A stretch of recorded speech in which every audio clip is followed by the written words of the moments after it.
So your life line, I guess. No, pero es que pero ¿quién?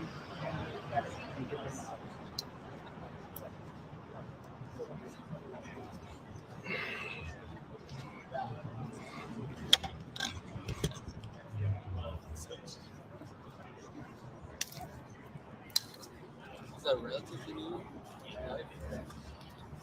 Sí, los últimos 5 años, ¿sabes? Supuestamente. No. Muy similar.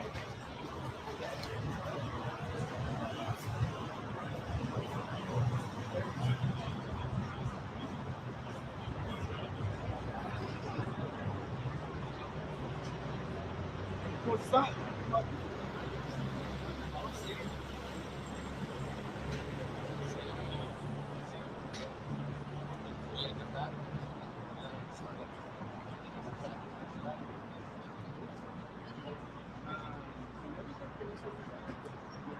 Sí, Susana. Susana siempre ella se viene la conversación y nos vamos a conversación y todavía no sé.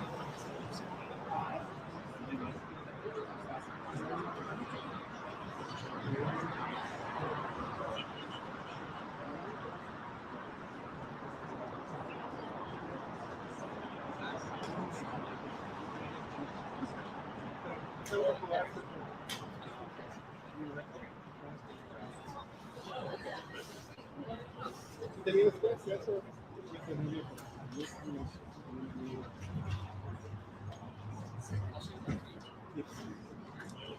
Pero ahorita ya tenemos. Entonces, pues la conoces, pero no anda con Ahorita no. Bueno, quedaron además ya no podemos. Tu amigo se quedó con esta parte de la vida. Además,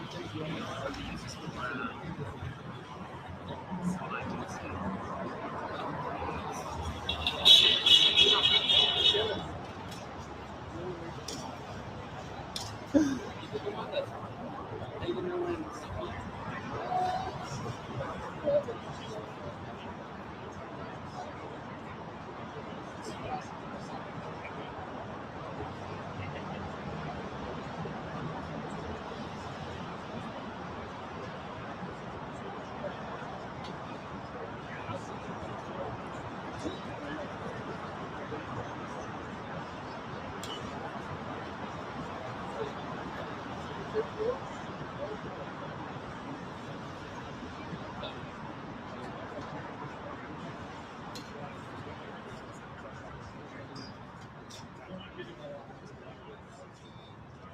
¿Sabes nosotros?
sesiones.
Except for security.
Barlow.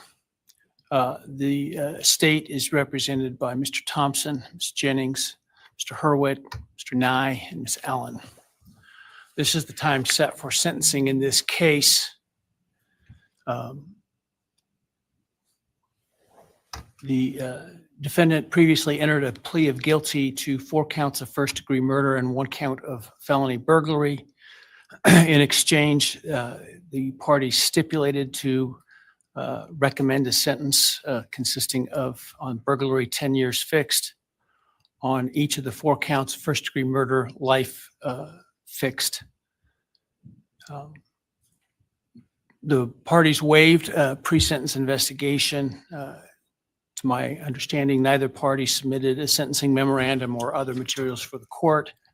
Court is familiar with the file and the evidence submitted previously by the parties as it has reviewed them throughout the case and in anticipation of trial.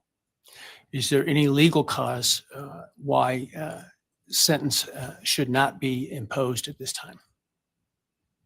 No, Your Honor.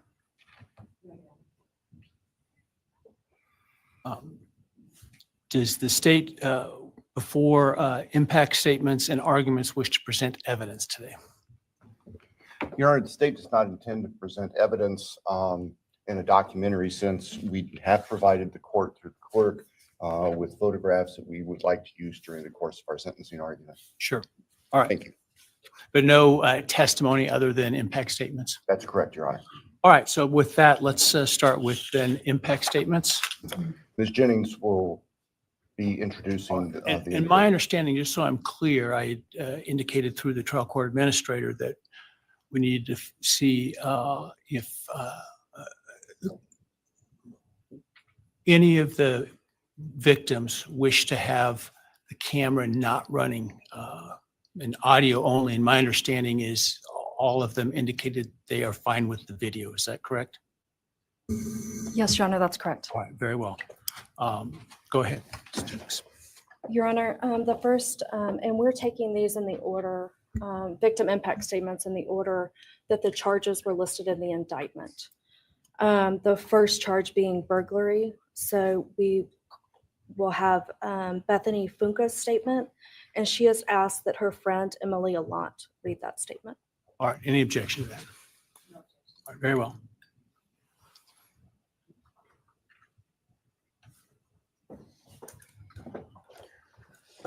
Thank you, Your Honor. I'll be speaking on behalf of Bethany, and so, yeah, here it reads. My name is Bethany Funk, and I was roommates with Maddie, Kaylee, Xana, and Ethan. I not only lost some of my best friends, but I also lost a sister. Never in a million years would I have thought that something like this would have happened to my closest friends. I thought that we were going to wake up and go upstairs, see them and tell them how they had scared us and that they were going to tease us about how we were constantly scaredy cats and make jokes about it as we would go to Taco Bell like always. But sadly, that is not what happened and what turned out to be my worst nightmare. When I first woke up that morning, I had no idea what happened. I woke up around 7 with a terrible toothache. So I called my dad, who is a dentist, and he asked what I should do. He told me to take Advil, so I did, and I went back to sleep. I was still out of it and still didn't know what happened. If I had known, I of course would have called 911 right away. I still carry so much regret and guilt for not knowing what had happened and not calling right away, even though I understand it wouldn't have changed anything, not even if the paramedics had been right outside the door.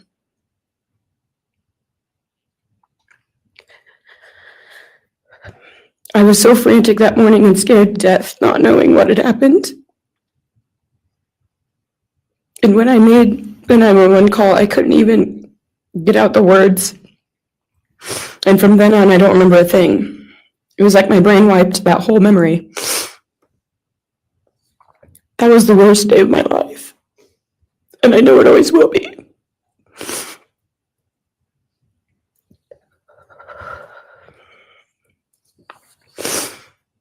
While I was still in shock, trying to process the fact that my friends were truly gone, I had been attacked by the public. I was grieving, numb, and unsure of what had happened was even real. And at the same time, I was getting flooded with death threats and hateful messages from people who did not know me at all or know the dynamic of our friendship. Social media made it so much worse, and strangers made up stories to entertain themselves. The media harassed not just me, but also my family. People showed up at our house. They called my phone, my parents' phones, other family members' phones, and we were chased while I was still trying to survive emotionally and grieve the loss of my friends. I hated and still hate that they are gone, but for some reason, I am still here and I got to live. I still think about this every day. Why me? Why did I get to live and not them? For the longest time, I could not even look at their families without feeling sick with guilt.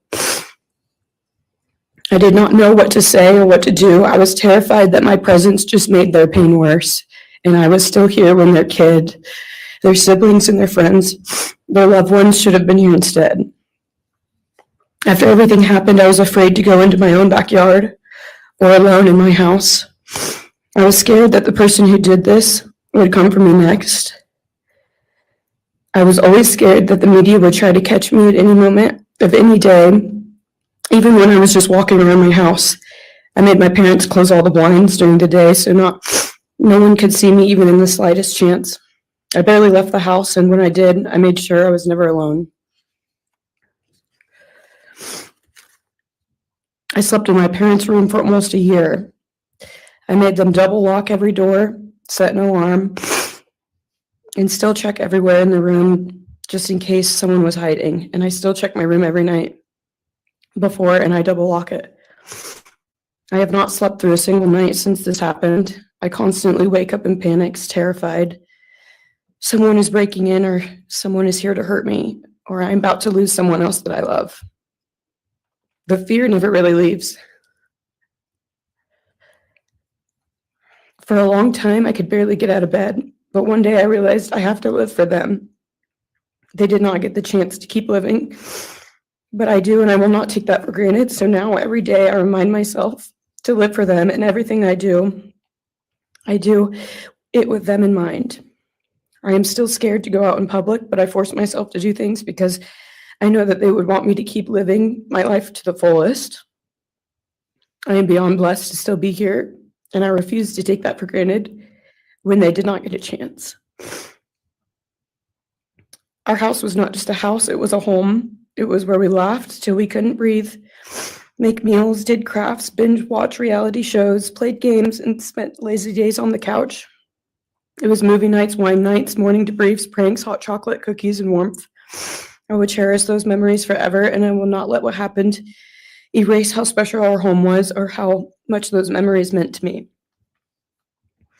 Now I would like to share some bits and pieces of who they were as people and some of the memories that we shared. One of my favorite memories was Halloween, and we all went to Sigma Chi. But instead of partying, we just sat in an apartment, talking and laughing all night long. I do not think I've ever laughed that hard in my life. We did not care about the party. We were just happy to be with each other. Xana was 1 in a million. She was the life of the party.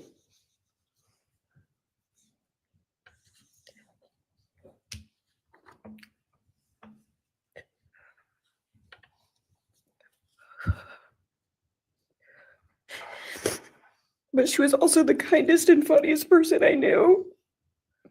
Everyone loved her. because she made everyone feel so loved. She was just someone you always wanted to be around, no matter the circumstance. One of my favorite days with Xana was when she laid on the couch, when we laid on the couch together all day watching movies and snacking. Or when she, Maddie, and I would go and get margaritas, chips, and salsa. She would also light up a room with her presence alone. Kaylee had the most beautiful, radiant smile. And she was so kind, but also one of the funniest people I've ever known. She loved playing little pranks. And she always had us laughing so hard that we could not breathe. She was so full of energy and life. I really believe that she could have ruled the world if she wanted to, and she would have been America's sweetheart. Ethan was the sweetest, most genuine guy. He was always smiling and always making other people smile too. Ethan was the kind of person you wanted around. He was so kind and easy to talk to, and just so fun. And the way he cared for Xana was truly something to admire. And really was proof that storybook love and true romances really do exist. It was not only obvious to me, but everyone that was around Ethan and Xana that they were absolute soulmates. Maddie was not only one of my best friends, but she was the older sister I would have always wanted. There was no one I looked up to or admired more than Maddie. She was truly a ray of sunshine, and everyone was drawn to her. She was so kind, loving, funny, fun, and passionate. She had the sweetest soul and wanted nothing but the best for everyone, and to love and show love to everyone. She took me under her wing and always made me feel so safe and included, and above all, loved and valued. She never failed to make me laugh or put a smile on my face.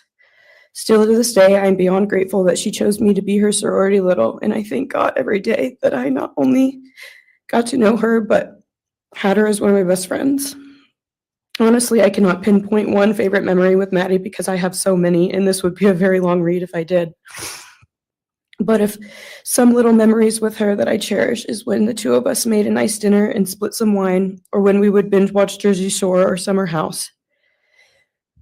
When we came up with a whole dance routine on Halloween and danced and sang all night, like no one was watching.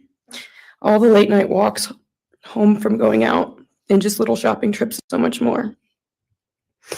I am beyond blessed that I had the chance to know each and every one of them.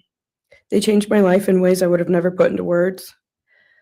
I hope that they are remembered for who they are, not what happened to them, because who they are were so beautiful, and they deserve to be remembered in the highest way. My heart breaks every time I go to text one of them or how badly I wish I could see and hang out with them. And then I remember I cannot. I will never be able to again. But I still talk to them in my prayers every single night, and I always will. I wish more than anything I could hug them one last time. And I wish I could tell them how much I love them. And even though I cannot, I still tell them every night.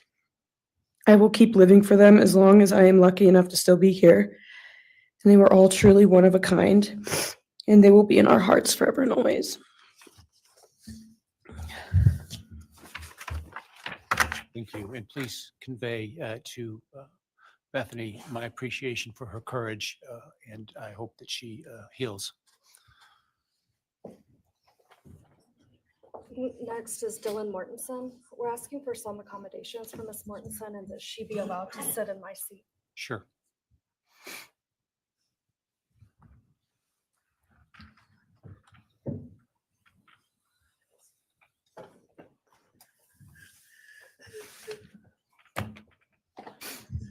Dylan, just take your time.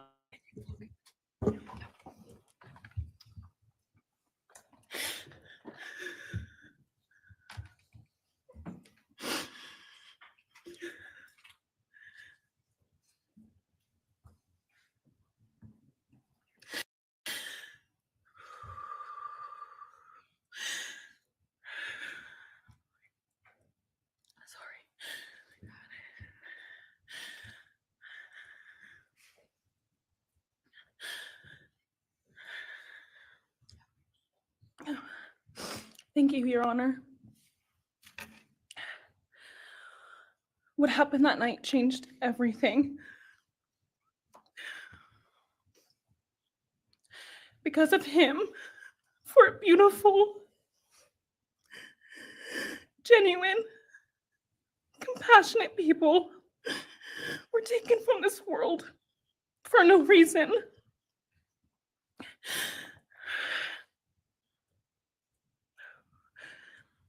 He didn't just take their lives. He took the light they carried it into every room. He took away how they made everyone feel safe, loved, and full of joy. He took away the ability for me to tell them that I love them and that I'm so proud of them.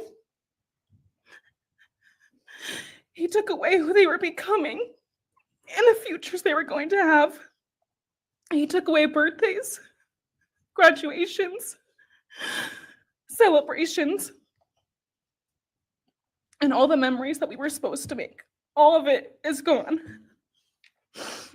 And all the people who loved them are just left to carry that weight forever. He didn't just take them from the world. He took them from me, my friends, my people who felt like my home, the people I looked up to and adored more than anyone. He took away my ability to trust the world around me. What he did shattered me in places I didn't know could break. I was barely 19 when he did this. We had just celebrated my birthday at the end of September. I should have been figuring out who I was. I should have been having the college experience and starting to establish my future. Instead, I was forced to learn how to survive the unimaginable. I couldn't be alone. I had to sleep in my mom's bed because I was too terrified to close my eyes. Terrified that if I blinked, someone might be there. I made escape plans everywhere I went. If something happens, how do I get out? What can I use to defend myself? Who can help? And then there are the panic attacks. The kind that slam into me like a tsunami out of nowhere. I can't breathe. I can't think. I can't stop shaking.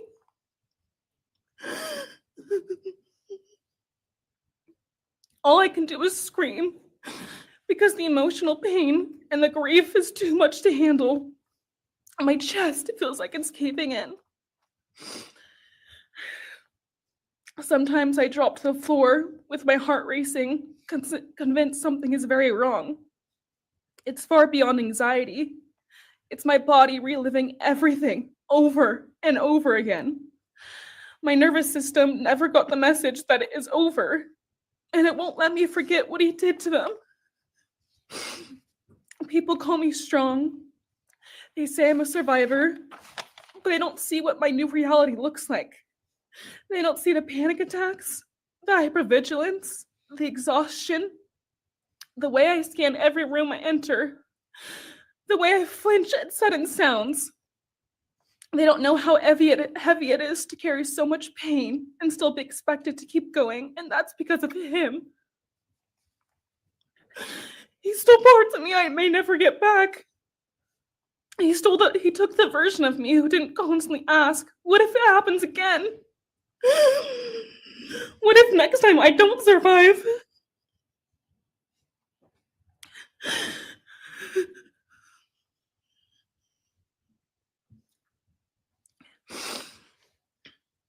He may have shattered parts of me, but I'm still putting myself back together. Piece by piece, I'm learning how to live in this new version of life. It is not easy. It hurts, but I'm still trying. Still trying, and I'm not trying just for me. I'm trying for them, my friends. About a year ago, I had a dream about them. I got to say goodbye. I told them I won't be able to see you again, so I need to tell you goodbye. They all kept asking why, and all I could say was, I can't tell you, but I have to. When I woke up, I felt shattered and heartbroken, but also strangely grateful Like maybe in some way that dream gave us the goodbye we never got. Still, no dream can replace them, and no goodbye will ever feel finished. He is a hollow vessel, something less than human. A body without empathy, without remorse. He chose destruction. He chose evil. He feels nothing. He tried to take everything from me. My friends, my safety, my identity, my future. He took their lives, but I will continue trying to be like them to make them proud. Living is how I honor them. Speaking today is to help me find some sort of justice for them. And I will never let him take that from me. He may have taken so much from me, but he will never get to take my voice. He will never take the memories I had with them. He will never erase the love we shared, the laughs we had, or the way they made me feel seen and whole. Those things are mine. They are sacred, and he will never touch them. I get to feel sadness. I get to feel rage. I get to feel joy even when it's hard. I get to feel love even when it hurts. I get to live. And while I will still live with this pain, at least I get to live my life. He will stay here, empty, forgotten, and powerless.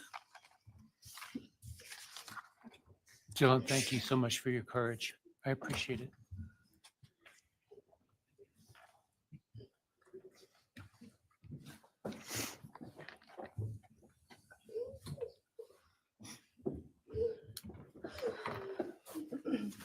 Next, we have members from the Madison Mogen family. First would be Scott Laramie, Madison Mogen's stepfather.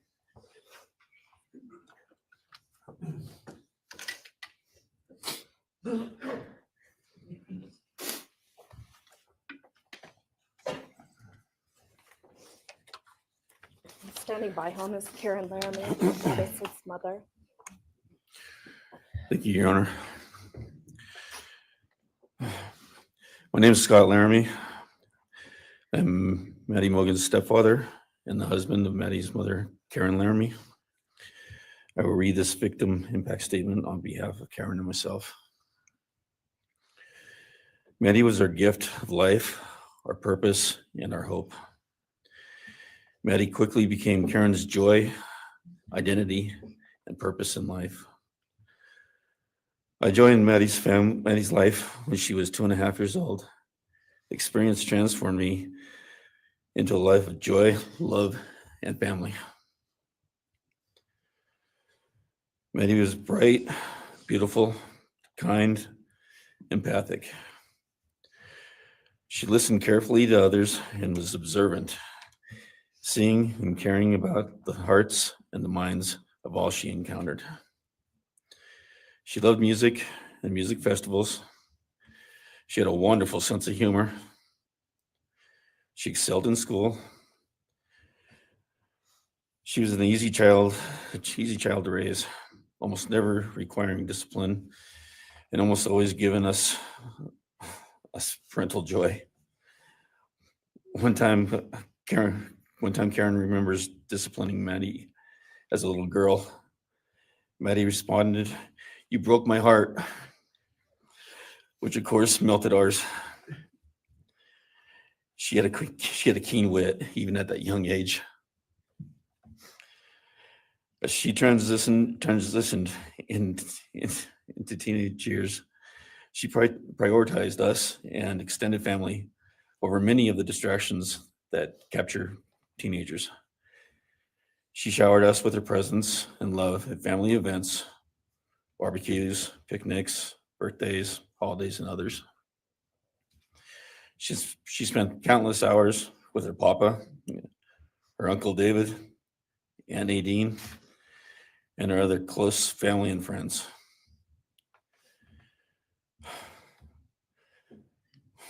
This world was a better place with her in it. As she reached adulthood, Maddie applied her studies to be a marketing professional, entering into an internship at Payne West and started planning her professional future. As with all things, she involved Karen and myself in the joy of her journey. As she transitioned into womanhood, Karen and I continued to be astounded at this wonderful and accomplished person we had created. All parents dream of their children accomplishing more than them. We realized this dream, all we had not become, she was becoming. Karen and I are ordinary people, but we lived extraordinary lives because we had Maddie. Maddie was taken senselessly and brutally in a sudden act of evil. She was taken along with the young, promising, and bright lives of Kaylee, Xana, and Ethan. First, we felt disbelief. Next, we felt disorientation. Then we felt grief overcome us. Our grief is compounded even more for the Goncalves, Kernodle, and Chapin families. We speak of hope and healing, and we do have hope and some healing. But the vast emotional wound will never fully heal. Since Maddie's loss, there's emptiness in our hearts, home, and family, an endless void. After losing her mother in a car crash, Karen took years to grieve and recover. The feeling that her life with Maddie and A was perfect helped her to start to heal. Now, this is no longer perfect. After Maddie's loss, Karen felt like she was spinning out, emotionally collapsing into anxiety and depression. She sometimes asks, how am I supposed to go on when I've lost my favorite person in the world? I felt the same, and we continue to struggle. The loss of Maddie has impacted so many beyond our family. Her second family is her sorority sisters who grieve alongside us. She has so many close friends who suffer from her loss. We will continue to be her loss will continue to be felt by the Vandal community, including Vandal Solutions on campus, where she volunteered her time for others.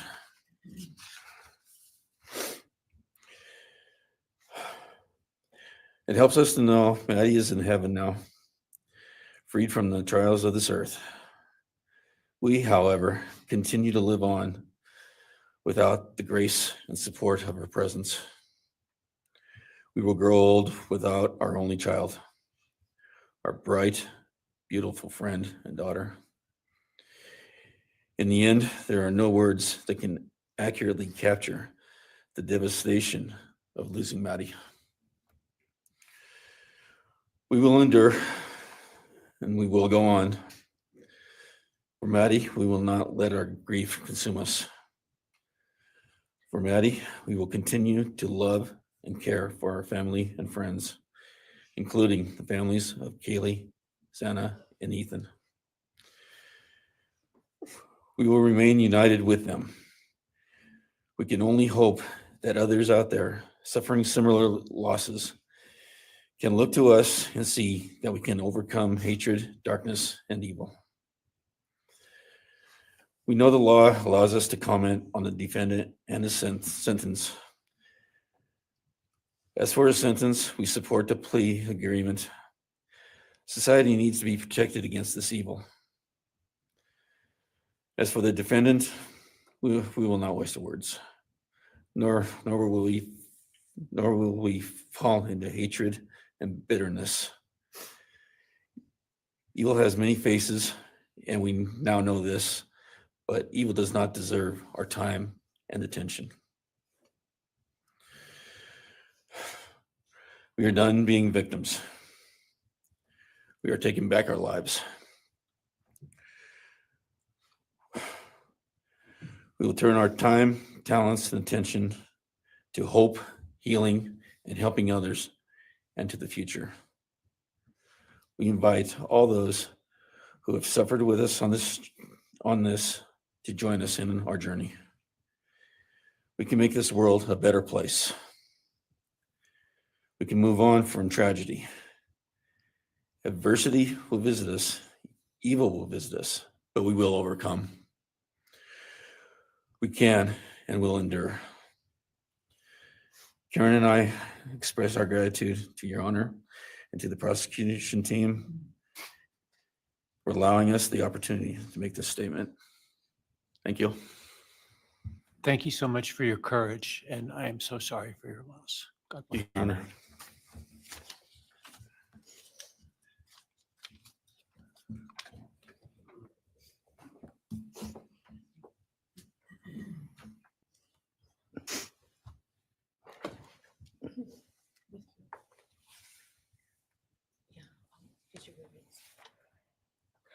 Your Honor, this is Leander James. He's the attorney for the Mogen family and victim advocate.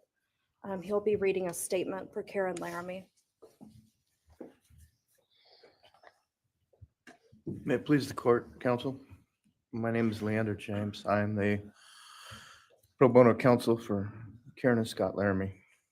Karen has asked me to read this statement into the record. I thank my husband, Scott, for his statement, his courage, and his unending love and support during this dark time. While words are inadequate to capture the impact of this horrific crime on our family, he expressed it as best anyone could.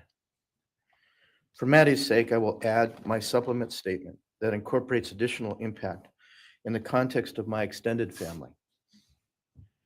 I am grateful to Maddie's great uncle, Bryan Kohberger, for assisting me with the difficult task of putting our pain into words.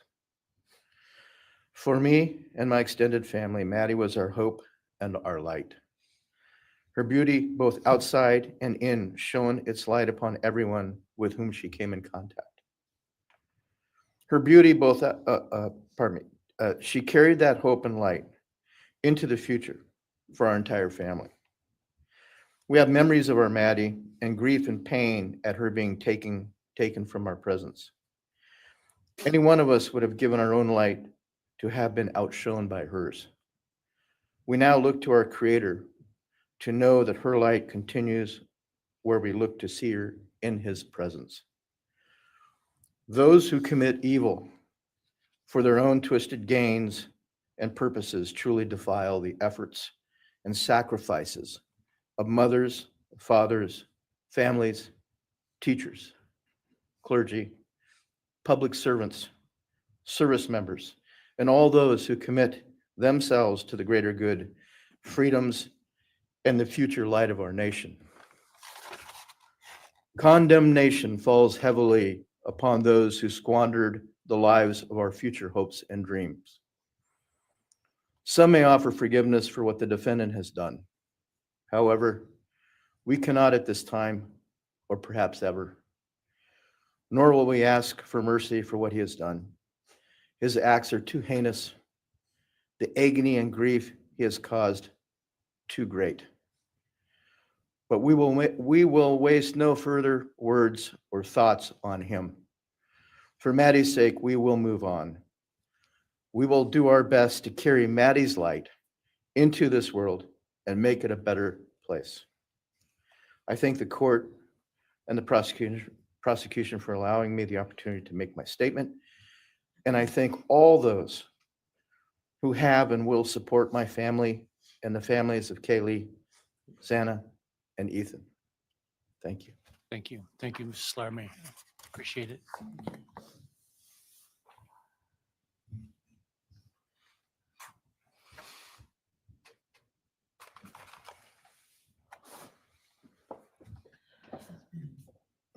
Next is Ben Mogen, the father of Maddie Mogen.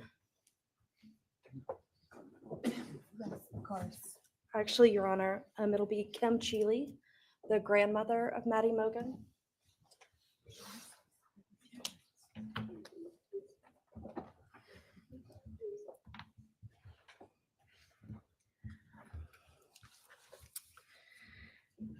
My name is Kim Cheeley. I was Maddie Mogen's paternal grandmother, as Ben Mogen, her father, is my son. I'm here today with my sister Lori Cheeley, Maddie's great aunt, and my son Ben Mogen, and my daughter-in-law Corey Hatrock. I'd like to begin by thanking a number of people involved in bringing this case to closure. In my daughter's words, the plea deal the prosecution team reached this month is one that punishes the perpetrator of this horrendous crime, protects the public from further harm, and allows all of us who knew and loved these kids the time to grieve without the anxiety of the long and gruesome trial, the years of appeals, and potential for mistrials along the way. My family and I are so grateful to Bill Thompson and his prosecution team for their dedication and painstaking work that forced the perpetrator to admit his guilt. We want to thank the Idaho State Police, the Moscow Police Department, the FBI, and Judge Hippler. We'd also like to thank the University of Idaho officials who have treated the families of the victims with such dignity and kindness, and who have honored the 4 victims beautifully.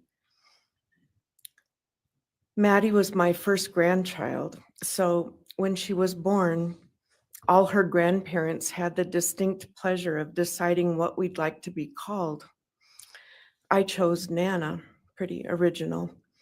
But when Maddie was about 1.5 years old, her papa, Ben's dad, and I were planning to visit the new little family in Oregon. Maddie didn't have an extensive vocabulary at the time, but for some unknown reason, she called bananas ba-deedle-deedles. When Karen and Ben told her Nana was coming to visit, she figured I say deedle-deedle for that word. So I became deedle-deedle, shortened to Deedle when she was about 6 or 7, and I was Deedle all her life. I don't think her stepdad, Scotty, ever knew my given name was Kim. Maddie's and my birthdays were 1 day apart, and a couple years before she was killed, she gave me this necklace with Deedle and Maddie engraved on it, and I added an angel wing, and it's one of my treasured possessions. I also got an angel wing tattoo, never thought I'd see the day, but along with many members of our family, replicating the one that Maddie and her sorority sisters had. I wanted mine where I could see and touch it often. From preschool through grade school, I stopped teaching piano lessons early on Wednesdays and picked Maddie up for bubble baths, brownies, and books.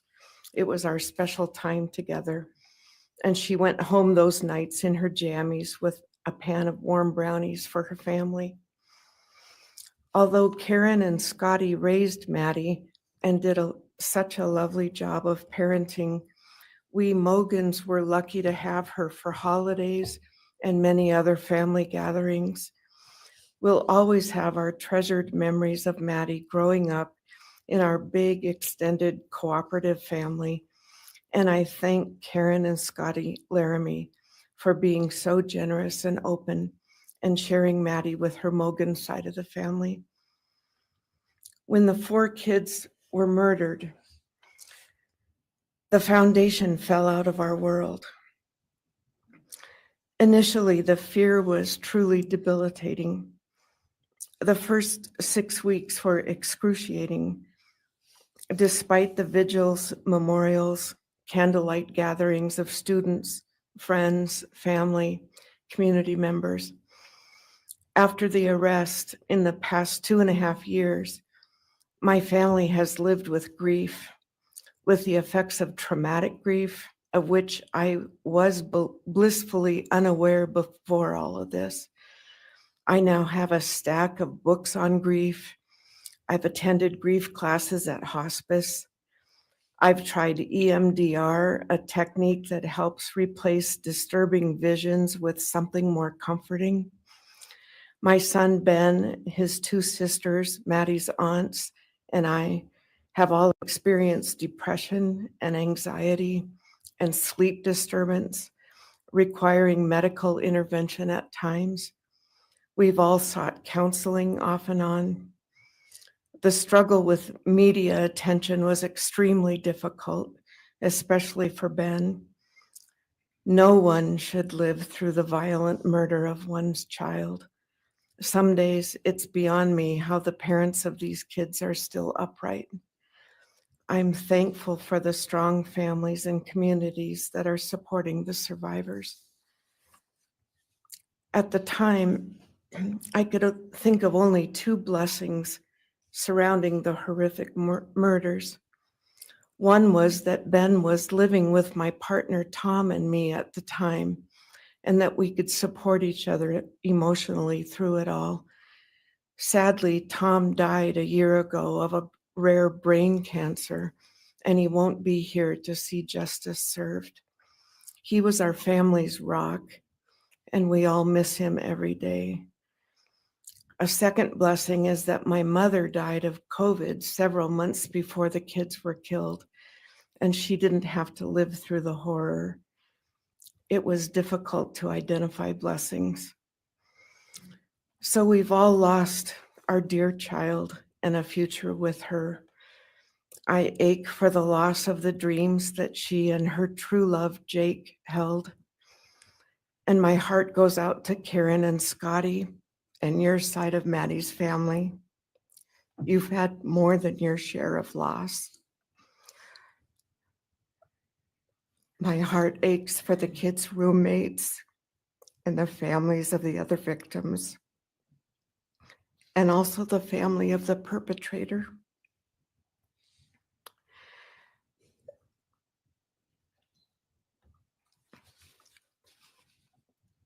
Going forward, we Mogens are choosing to put our energy and focus into honoring Maddie's too short life and sweet spirit by celebrating Maddie May Day, which my two daughters established.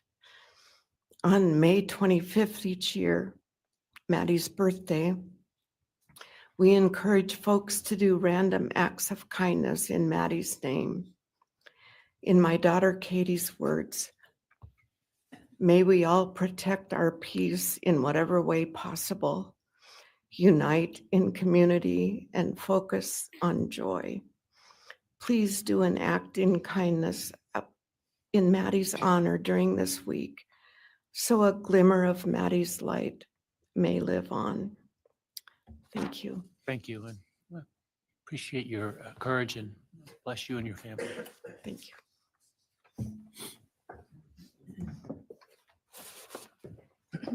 Now it's Ben Mogen, Maddie Mogen's father.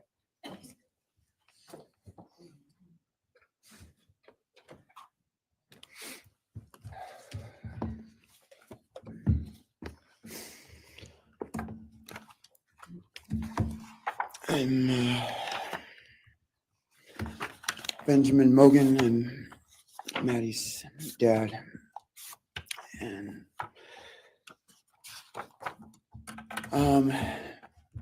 first I just want to say thanks to all the people that helped bring this all to a close. I know it's not the resolution that everyone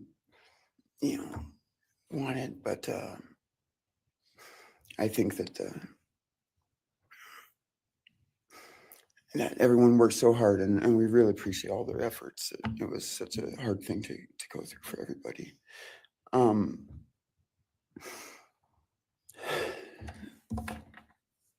Maddie was my only child that I ever had. She's the only great thing I ever really did, and the only thing I was really ever proud of. And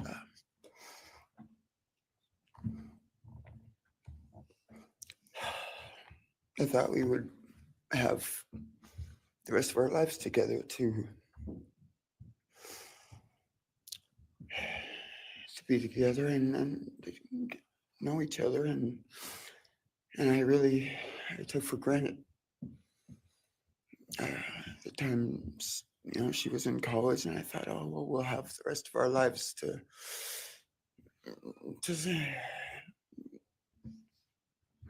do all the stuff that we're supposed to do, and she was just about done. She actually earned all of her credits for her college degree, and Karen and Scotty and I got to go and get her diploma that she actually earned, and she served every bit of that. And but I thought that that was going to be just the beginning of a long life together, and we never got that. Karen and Scotty did such a great job raising her after Karen and I split up, and I'm so thankful for Scotty and the role that he played in her life when I wasn't able to. But we got to spend a lot of great times together, Maddie and I. She was my favorite person to go to a concert with. We got to see some fun shows together, and I told her, if there's ever a show that you want to go to, let me know, and I'll get you tickets for you and your friend, or if we want to go together, we'll make it happen. And my favorite memory with her was when the Mac Miller show sold out here in Spokane, and everyone wanted tickets, no one could get them, and on the last day before the show, they did a radio thing, and I got 4 meet and greet tickets for Maddie and her friends, and me to go and see the show, and that was her favorite artist at the time, was Mac Miller, and he's gone now too. And my little cousin Zach drove us all there that night, and he's gone too, tragically. And anyway, the last thing that she ever wrote to me was this Father's Day card, and I'm so glad I still have it. I'm just going to read what she said. It says, "Happy Father's Day. I hope you have the best day. I can't wait till we can hang out again soon. I'll be in Coeur d'Alene, 624 to 74. Hopefully we can find a time then. I love your birthday card that you sent me, by the way. Maybe we can see a concert sometime soon. I'd love to see the gorge when it's not so smoky out. I hope you're doing well. I'm proud of how far you've come. Thank you for always encouraging me to do my best. Love you lots and lots. Love, Maddie May." She did encourage me to not just to do my best, but to live on. I went through a lot of issues with addiction and with substance abuse, and when I wasn't wanting to live anymore, she was what would keep me from just not caring anymore, and knowing that she was out there and that she was just such a beautiful person kept me alive a lot of rough moments. And I'm so glad that she was able to meet Jake. He was the only one that actually ever got to take her to the gorge. They went and saw Watershed together, and yeah, they had a heck of a time. I'm so glad she got to. That's a really special place for me, and she always wanted to work out there with me in the summer sometime. She never got to, but at least she got to see it once with Jake. He was such a great guy. He is such a great guy. And I really wanted to see what a future with them would have looked like.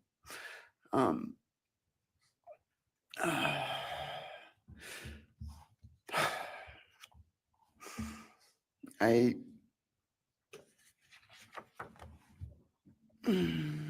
I'll never,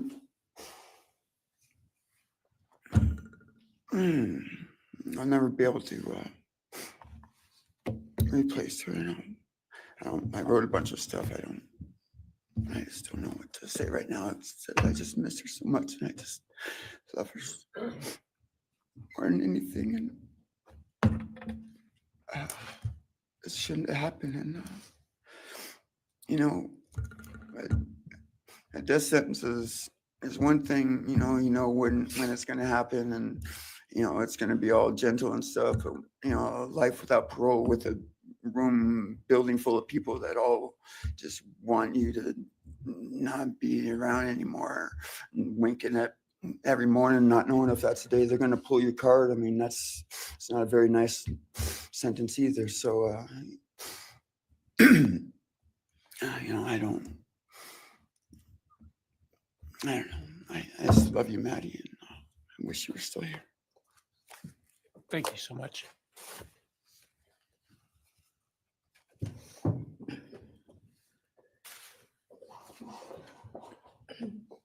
Your Honor, next would be members from the Kaylee Goncalves family. First will be her father, Steve Goncalves.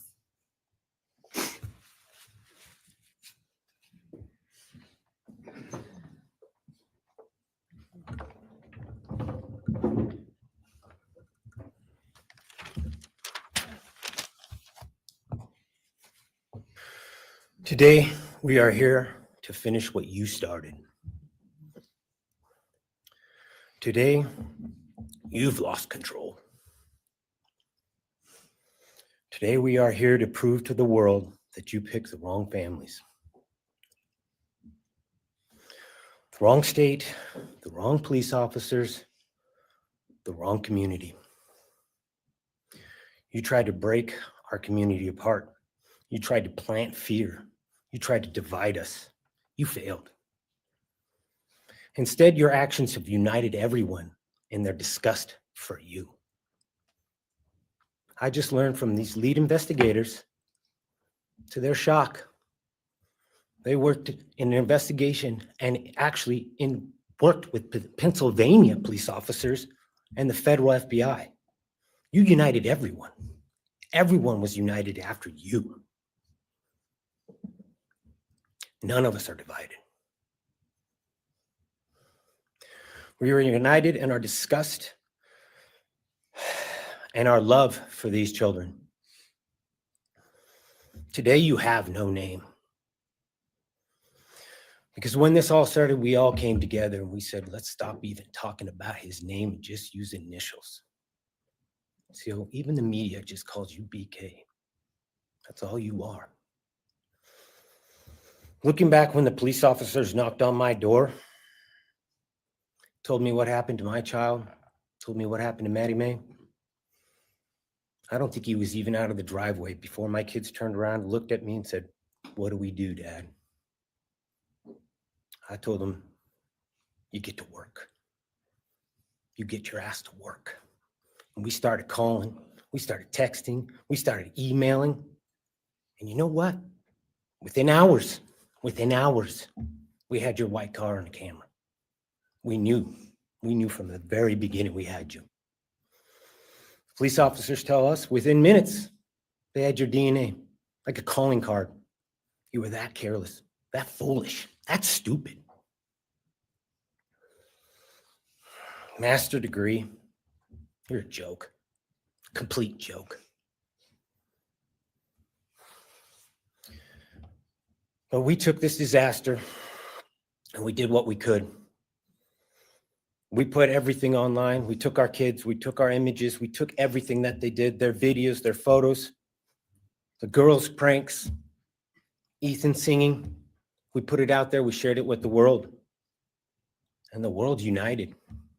And all they ended up, when they talked about this case, is they talked about Kaylee Jade, Maddie Mae, Xana, and Ethan. Everything that these people meant to us, a father, a mother, a brother, a sister, we shared that with our community. Then we shared it with our state. We shared it with the country. And eventually we shared it with the world. Is this the angry guy? The world's watching because of the kids, not because of you. Nobody cares about you. Okay, first of all, he's not supposed to be speaking directly You're to not the worth the defendant. time, the effort to be remembered. In time, you will be nothing but two initials forgotten to the wind. No visitors, nothing more than initials on an otherwise unmarked tombstone. Why is the court allowing him to speak directly to the From defendant? this moment, we've all started. I need a beer for this. From this moment, we will forget you. We want to all leave in closing. One last thing. You picked the wrong family, and we're laughing at you on your trip to the pen. That will be today or tomorrow. I'll close with God bless all the men and women He's gonna that do worked on something. this case and all the hard work that you guys did.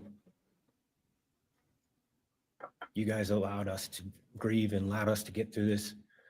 The amount of work that you guys put together and the way that you guys put it together was beautiful. There was hard times to be expected, but thank you all. God bless. Thank you. Highly inappropriate.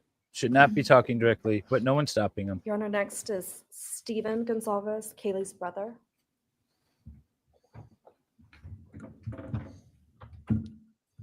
Stephen's actually gonna pass. I'm gonna go. Okay. Olivia Goncalves, Kaylee's sister. Hello, I'd like to start by thanking the court for allowing me the time and opportunity to speak today. My name is Olivia, and I'm the big sister of Kaylee Goncalves, and I was blessed to love Madison Mogen as a sister too. I'm not here today to speak in grief. I'm here to speak in truth. Because the truth is, my sister Kaylee and her best friend Maddie were not yours to take. They were not yours to study, to stalk, or to silence. They were two pieces of a whole, the perfect yin and yang. They are everything that you could never be. Loved, accepted, vibrant, accomplished, brave, and powerful. Because the truth about Kaylee and Maddie is they would have been kind to you. If you had approached them in their everyday lives, they would have given you directions, thanked you for the compliment, or awkwardly giggled to make your own words less uncomfortable I suppose for it you. is. In a world that rejected you, they would have shown mercy. Because the truth is, I'm angry. Every day I'm angry. I'm left shouting at the inside of my own head everything I wish I could say to you. The truth about me is when I heard the news, I didn't cry. I listened for them. I promised them I would, that I would fight for them, that I would show up no matter what it cost me. I swore I'd never let them feel alone. Because you see, I've always been their heavyweight. I've always been the one to fight the battles they didn't feel ready to fight themselves. All it ever took was a call, and they knew I would handle it for them, no matter the time, no matter the cost. They could wave their white flag because they knew I would never back down, not for them. And not even death could change that. Somewhere along the line, I started to think about what I would say to them if I was given just one last chance. If I could gather enough heartbreak or love or sacrifice or whatever it took to get just one message across, what would I say? Throughout this entire process, I've written my feelings down at every moment, my wishes, my love, my denial, my anger. And as one final act of love, I'd planned to read these thoughts, even jarring and discombobulating and not even making sense. Because for me, that was true love. As bare and as naked as it could be, not laced in pretty words or dressed for the occasion, but written through bleary eyes at 2 a.m. with clenched fists, angry at this reality. My true final act of love was to continue on without them, for them. That dream to read aloud my love to them, to bring meaning through pain, was the latest blow in realizing you don't deserve it. And Kaylee and Maddie don't need it. Kaylee and Maddie have always known my love, and they would never ask me to prove it by further victimizing myself to a defendant who has shown no guilt, no remorse, no apprehension. They would say to me, "Why would you give the satisfaction of showing vulnerability now? You promised you would never back down." And for that clarity, I'm thankful. I won't stand here and give you what you want. I won't offer you tears. I won't offer you trembling. Disappointments like you And thrive this on was written pain, down, Lacon. on fear, and on the illusion of power. And I won't feed your beast.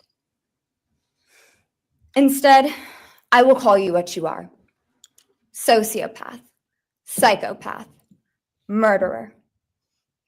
I will ask the questions He's that looking reverberate directly into her violently in eyes. my own head, so loudly that I can't think straight most any day. Some of these might be familiar, He's so nodding sit up along with her. straight when I talk to you.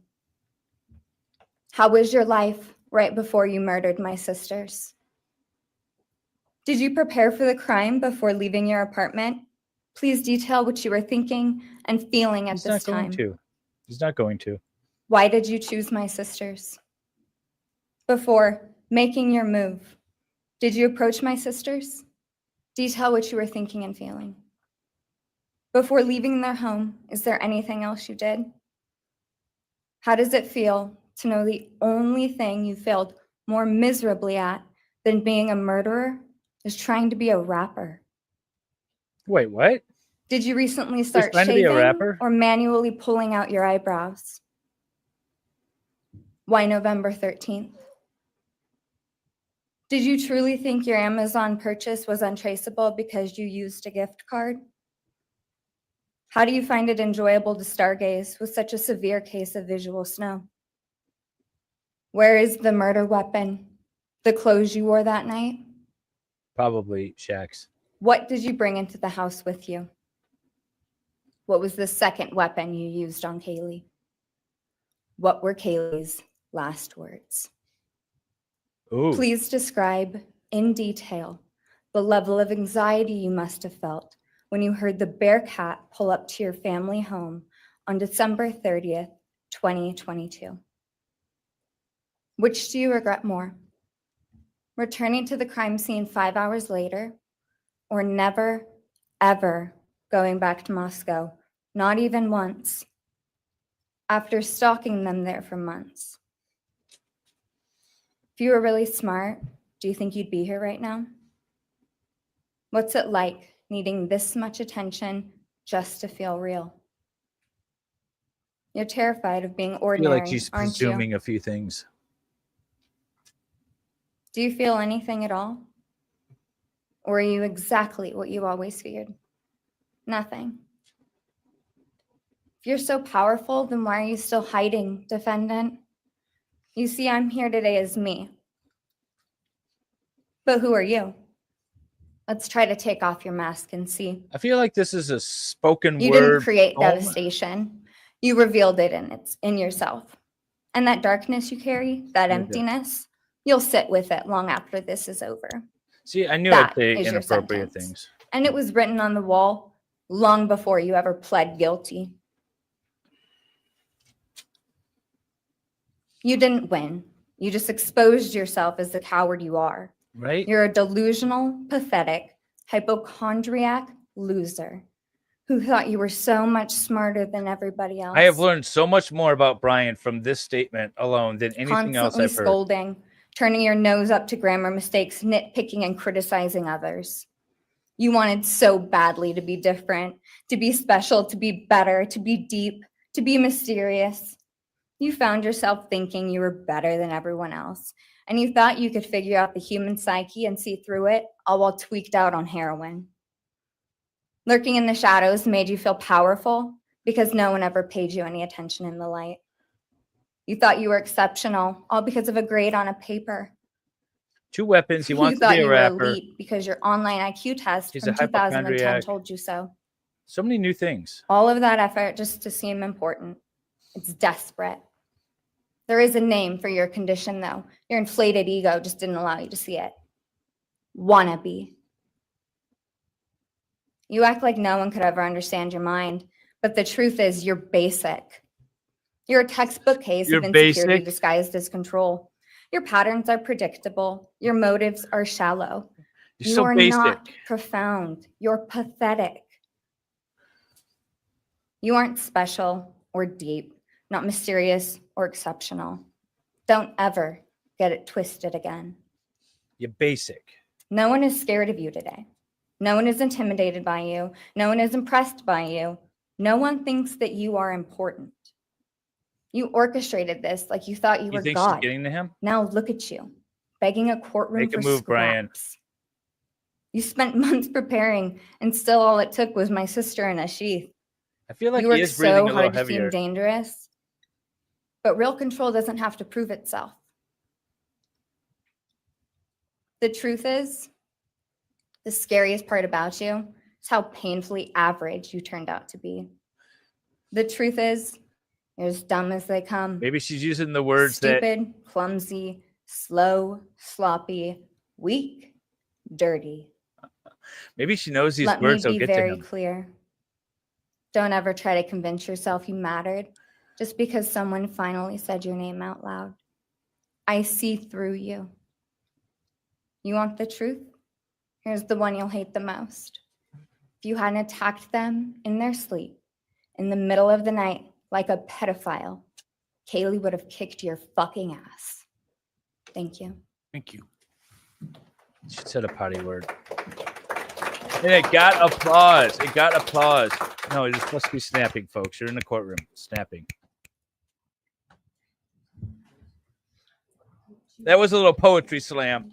But it did get to him, right? So I think he probably had an eye on the sorority girls and knew that those words. Next is Christy Gotta get to 'em. Gonzalez, Kaylee Gonzalez's mother.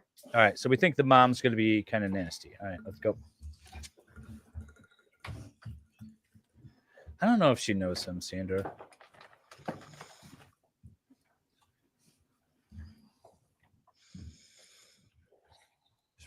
They were not underage. Who asked that?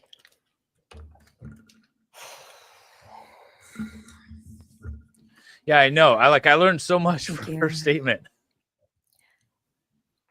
I never imagined having to speak to someone so devoid of humanity.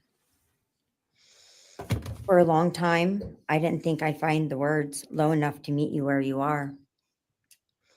But now I realize this isn't about you. It's about what you've done to me, and I need you to hear it.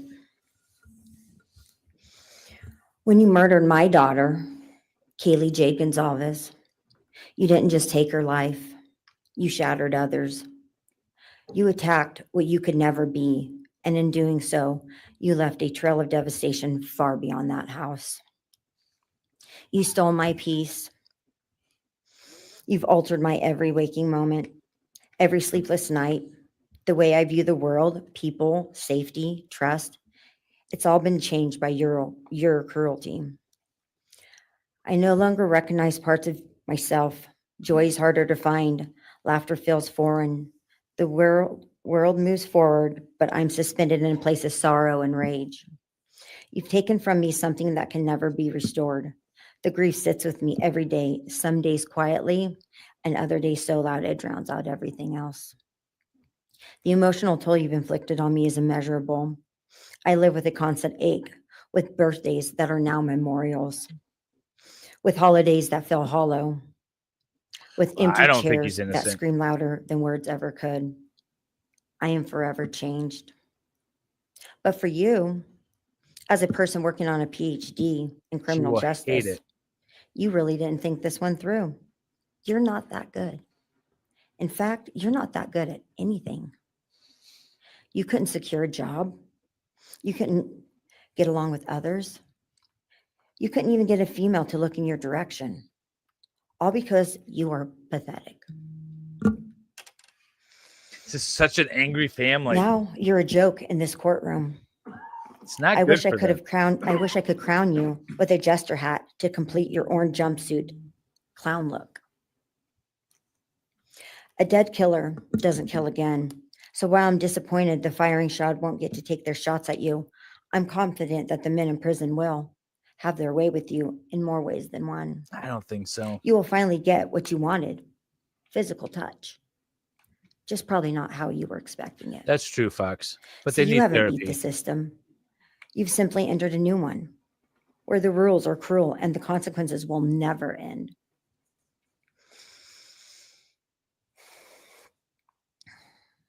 I You know are entering anger a is place natural. where no one will care who you are and no one will ever respect you. You will be forgotten, discarded, used, and erased. You will always be remembered as a loser, an absolute failure. And when those prison doors slam shut behind you, I hope that sound echoes in your heart for the rest of your meaningless days. I hope it reminds you of what we all already know. You're nothing. May you continue to live your life in misery. You are officially the property of the state of Idaho, where your fellow inmates are anxiously awaiting your arrival. But it's okay, because they're there to help you. Hell will be waiting. Quick message from our youngest daughter. Aubrey wanted to say, you may have received A's in high school and college, but you're going to be getting big D's in prison. That's what I'm saying. There's a father who said, I'm not going to go to court. I'd rather be on my boat with the rest of my family while he's being sentenced. And I feel like that's how I would approach it. I mean, yeah, you're still going to be angry and sad and all that. Do we have more from the Goncalves But family? I don't know if or this you- helps. Yes. Next, Get would be over that Shannon anger Gray, and- the Goncalves family Maybe attorney, it who will does. be reading statements from Kaylee Goncalves' grandmothers. Morning, Your Honor. Shannon Gray, the attorney for the Goncalves family. I actually have 3 statements, one from her aunt and 2 from her grandparents. Hey, Jamie. This is from her aunt, Tammy Butts. Wait, you what? in the cloak of darkness made a decision to turn our whole family's world upside down forever. You in the cloak of darkness took our Kaylee J. Goncalves away from us all without hesitation. Never have you shown any remorse or regret. We just get creepy, non-expressive stares as you have your team of women defend you.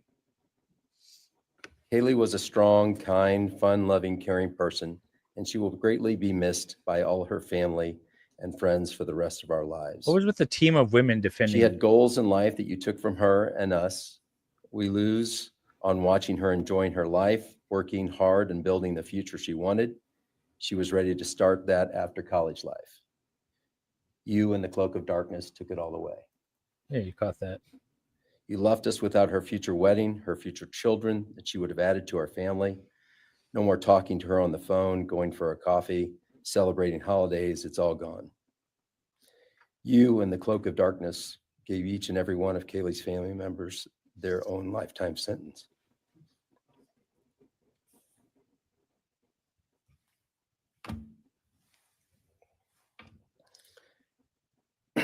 You in the cloak of darkness also took our Maddie Mae from all of us. She was so genuine, caring, polite. She was part of our family.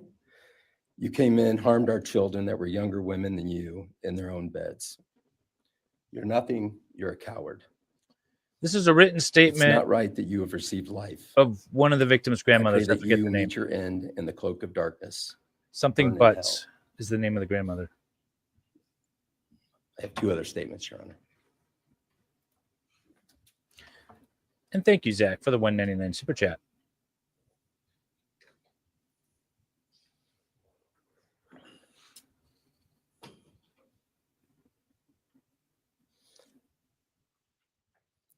This is Linda Lucan's statement. This is Kaylee's grandmother.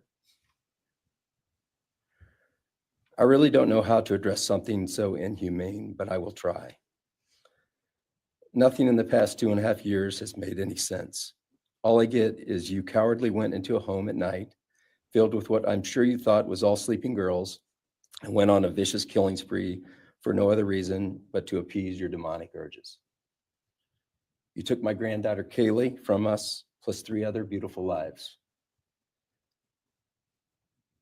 You took my granddaughter Kaylee, beautiful, sweet-souled, doll-faced Kaylee, who was getting ready to start her amazing life, who had such a bright future, who was loved by so many, who you were so envious of.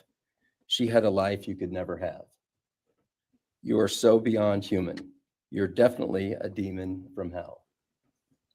I truly wish your punishment would be the same death you inflicted on our kids. But I think you will meet some new friends in prison who will be there just to help you. Thumbs up.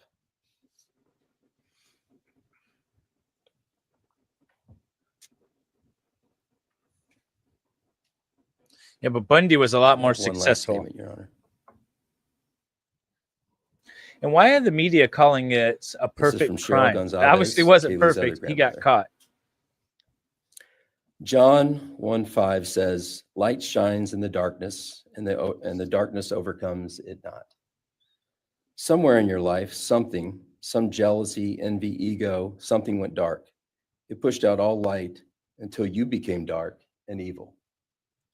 And when you saw my granddaughter and her friends, their light, because they have such a light, you couldn't stand it. Because the darkness in you could not stand the light in them. And so you decided to destroy it. Cowardly, you walked into their rooms in the dark and took their lives, hoping to get rid of your darkness. But you didn't. You failed. Because you know what was once a light shown only to their friends, families, and loved I don't ones think he is now all had over the any world. particular animosity Everyone or sees it. fascination Their with the smile, victims. I their think he just beauty, wanted to do their it. plans, everything they were and had. I don't know. I could be wrong. That's my gut. And you think you put a close to it, even that, but you didn't. Because they still exist. They are still light. They are still beautiful. You can never take that away. They will always be in the light of all eternity. And you will be in the darkness because you could not overcome it. You failed. I want you to be gone, more than gone. I want you to be cast out. Cast out from my life, from my family, from this earth. I will not allow your hatred to penetrate into my own soul. You did not get that power. You are evil, and in the end, evil is eradicated. You didn't take Kaylee's light, you spread it into the world. Thank you, Your Honor. Thank you.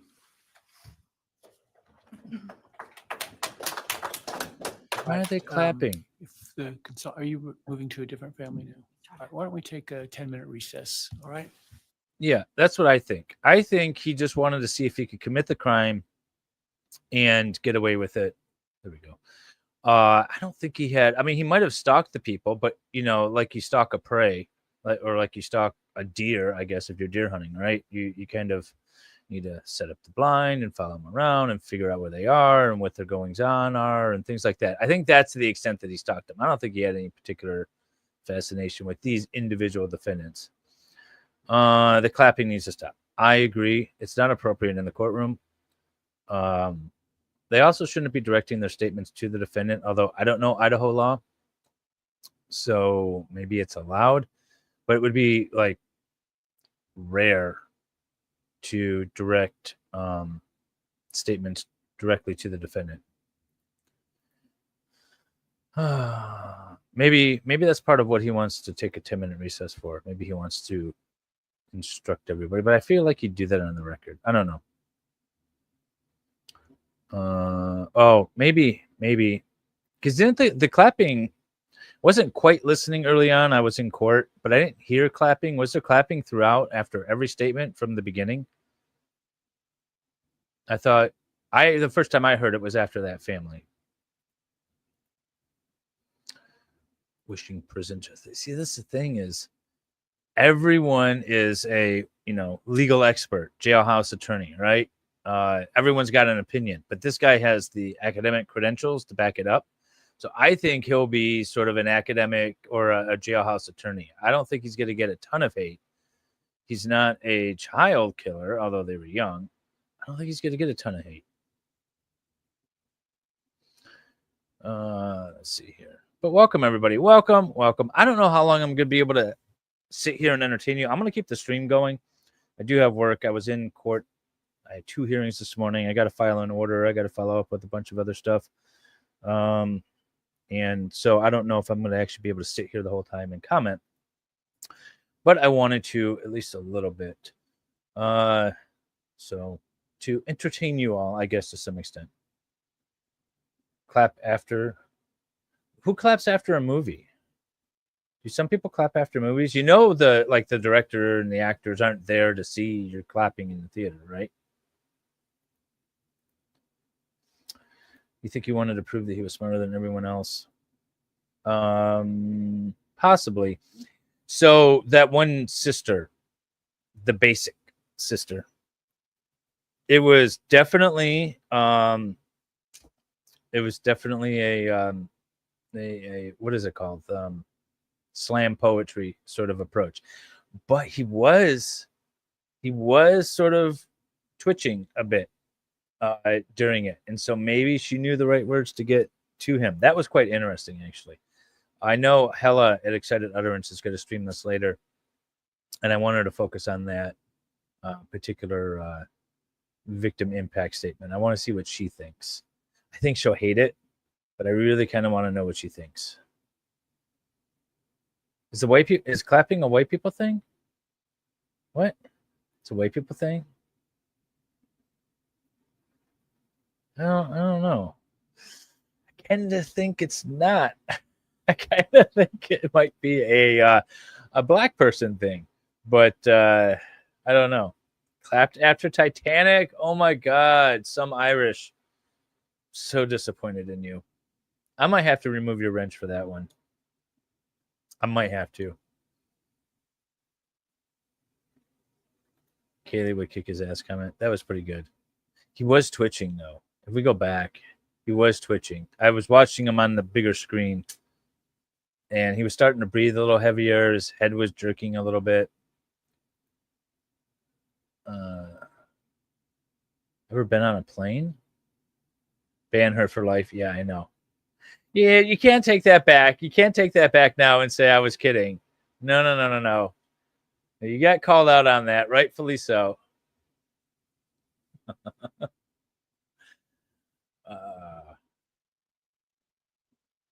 Empire of the Sun was 8. Okay. All right. I'll give you a pass since you were a minor at the time. Yeah. It's like one of those movies where, like Pearl Harbor, you watch the first half and then end after the bombing of Pearl Harbor, and then Titanic, you watch the second half only. It's one of those movies. They're too busy singing. I don't think he cares. I feel like some of the words that that one girl was saying got to him a little bit. And I don't know if it's because it was just so long. It was one of the longer ones, at least since I've been sitting here sort of watching this. Maybe he has, does he have ADD? Was he losing his attention span? He was trying to jerk around and move, but his attorney said, just sit there. Don't make a move at all. Don't nod your head. Don't do anything. Like a mannequin. And he was trying to do that. Because that would be my advice to him. And you notice his defense attorneys are doing the same thing. They're just sitting there. They're not making any facial movements, no body movements, nothing. And that's the best advice you can give somebody at that time. I always tell my defendants when they're being sentenced, well, based on the facts of the case, I tell them this, advise them to maybe say certain things. But I always tell them to thank the court for their consideration at the end. I wonder if Bryan's going to make a statement and then thank the court. I doubt it.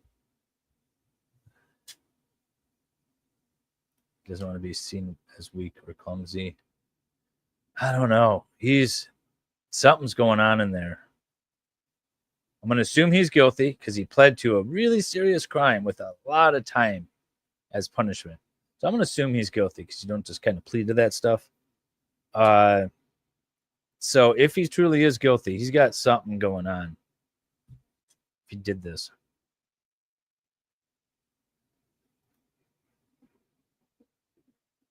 Advice for what? He's going the rest of his life without parole. Yeah, but I guess at the end of the day, there's nothing preventing him from acting up in court. I kind of wanted him to a little bit when that one girl was calling him basic. I kind of wanted him to jump out of his chair. There's nothing they can't do any worse to him, right? So an added charge of assault and contempt of court. Okay, just tack that on. But it does give, if I'm trying to think like him, it does give them a bit of satisfaction. The victims' families and stuff, a bit of satisfaction if he does that. So maybe he doesn't want to do that. Yes, he could definitely have people speak on his behalf. I don't know if they're going to, but he definitely can. I don't know what his parents look like. I don't know if they're attending. I have no idea.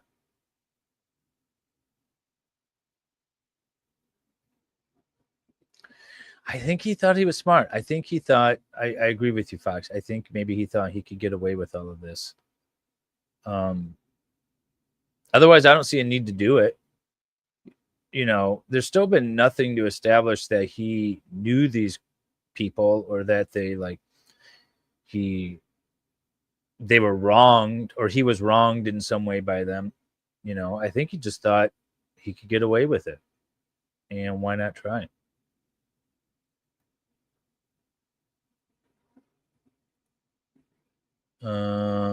What he can't be unhappy. I don't know. Again, I don't think so. I think he had a weird fascination.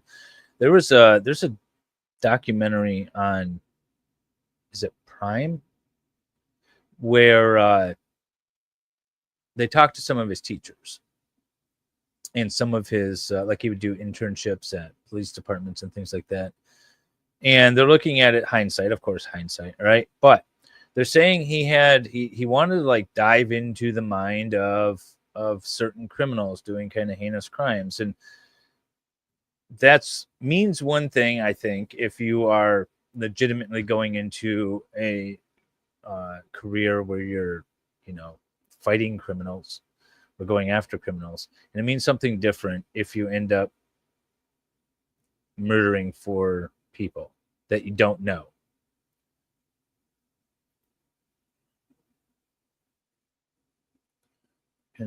Why can't they just call him a narcissist?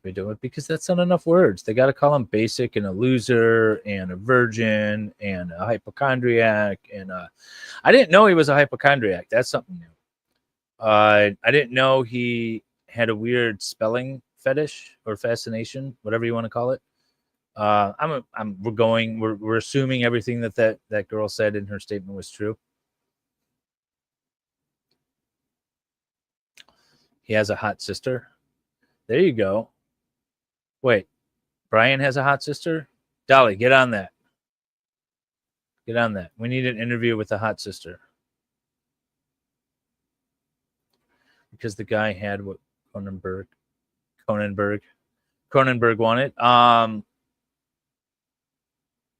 Maybe.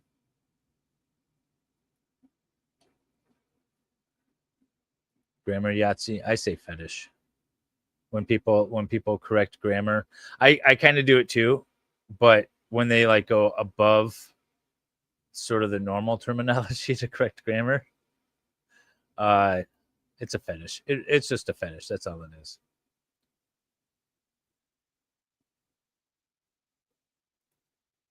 Yeah, that's where I was going at with Elizabeth. Some of the things that she was saying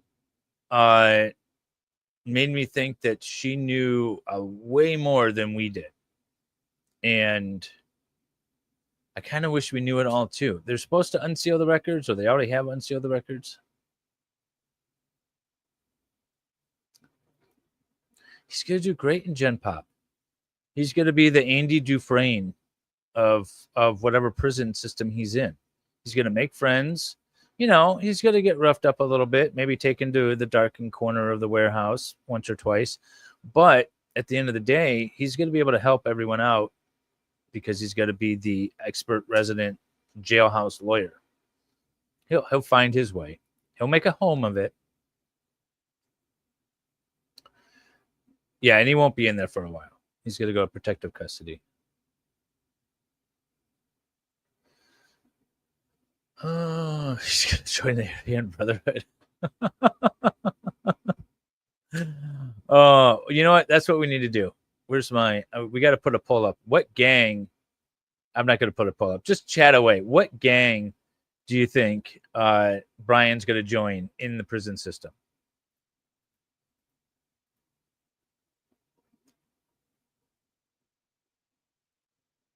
Yeah, see, he's got nothing to lose. I'd put him in a cell by himself. I wouldn't want to be with him. I would protest immediately if I was placed with him.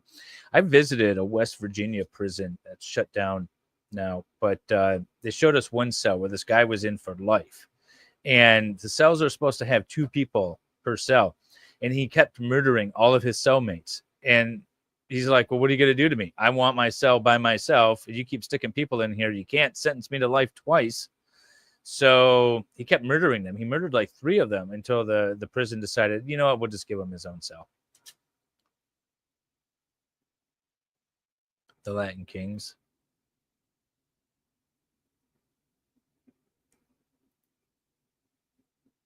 He's going American History X, definitely.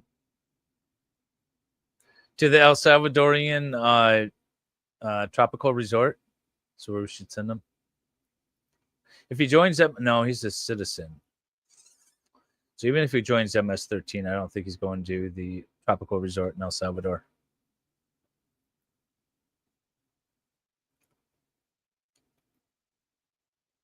Yeah, they are. I don't know if they're all followers, but there's going to be a lot that are going to love him. Oh, are we coming back? Nope.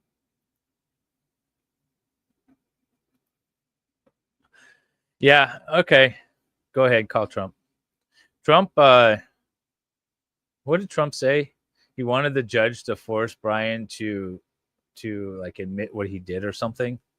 I love Trump. He just says the most random things. Whether or not it can be done, he just does it.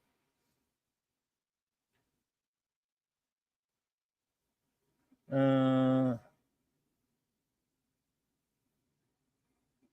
is this now?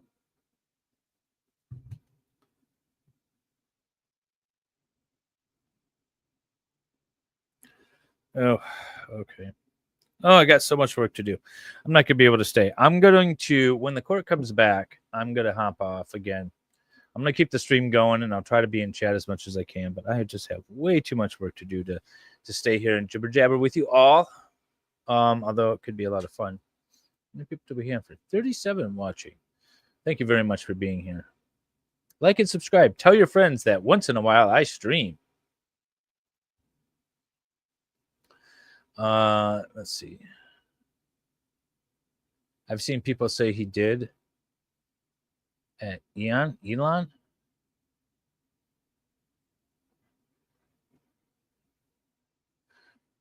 Yeah, idiots think he's going to make it happen.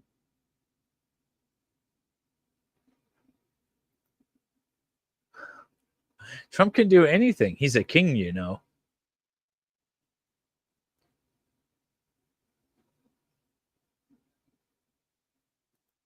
You know, oh, you're talking about the West Virginia? Yeah, I mean, to be fair, they were facing a budget crisis throughout like its entire operation.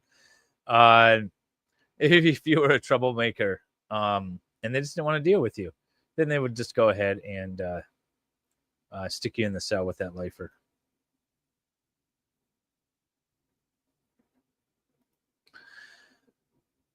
He does, from what I understand, he has a following.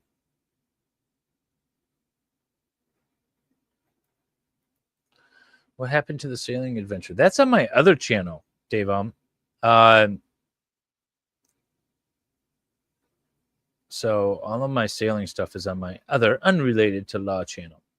I got some videos up recently, actually. I think I have like 4 or 5 videos I posted recently. Take care, Cloak. Thanks for joining us.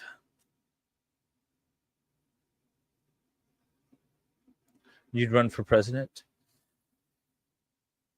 Can we start a campaign, Lefty, for president? You got to donate on his YouTube channel. I bet he gets married in prison. I bet he gets married. Wait, Idaho.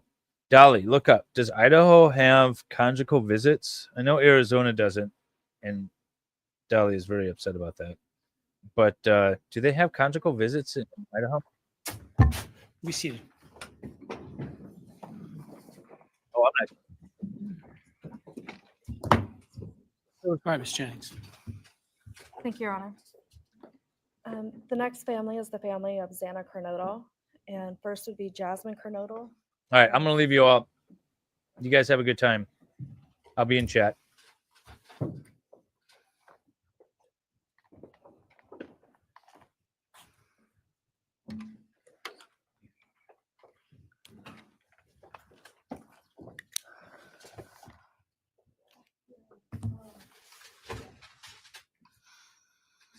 Thank you to everyone who's been involved in this and just for all the hard work and dedication you guys have put into this. I just want to thank everyone for the support and just my family and friends who've been around through this time.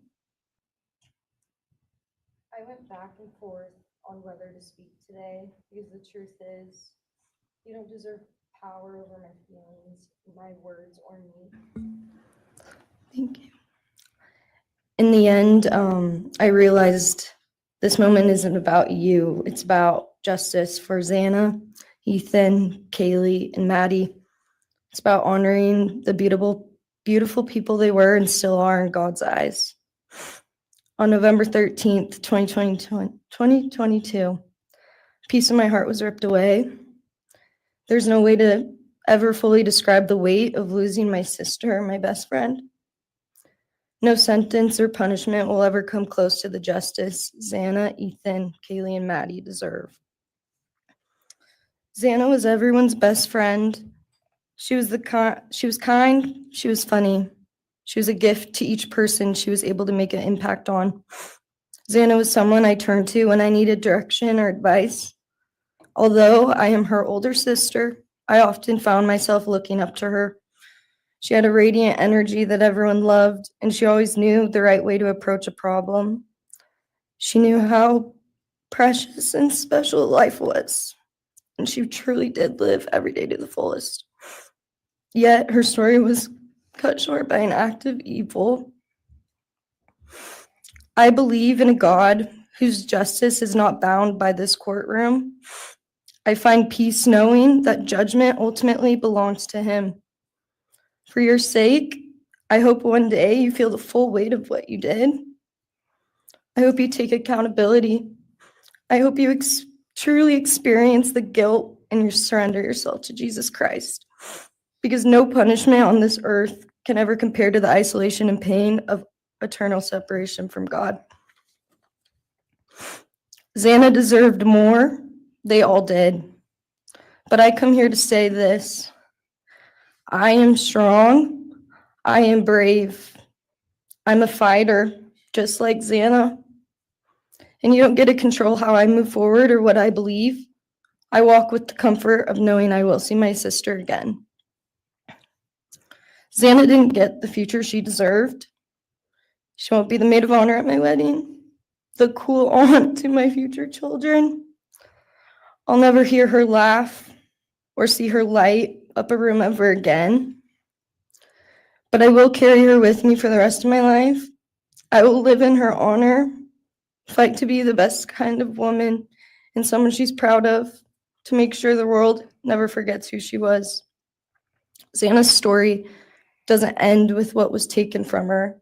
It lives through the love she gave, the people she touched, and the legacy our family will protect. Her light still shines, and her voice will echo louder than this pain. You didn't take that from us, and you never will. Thank you.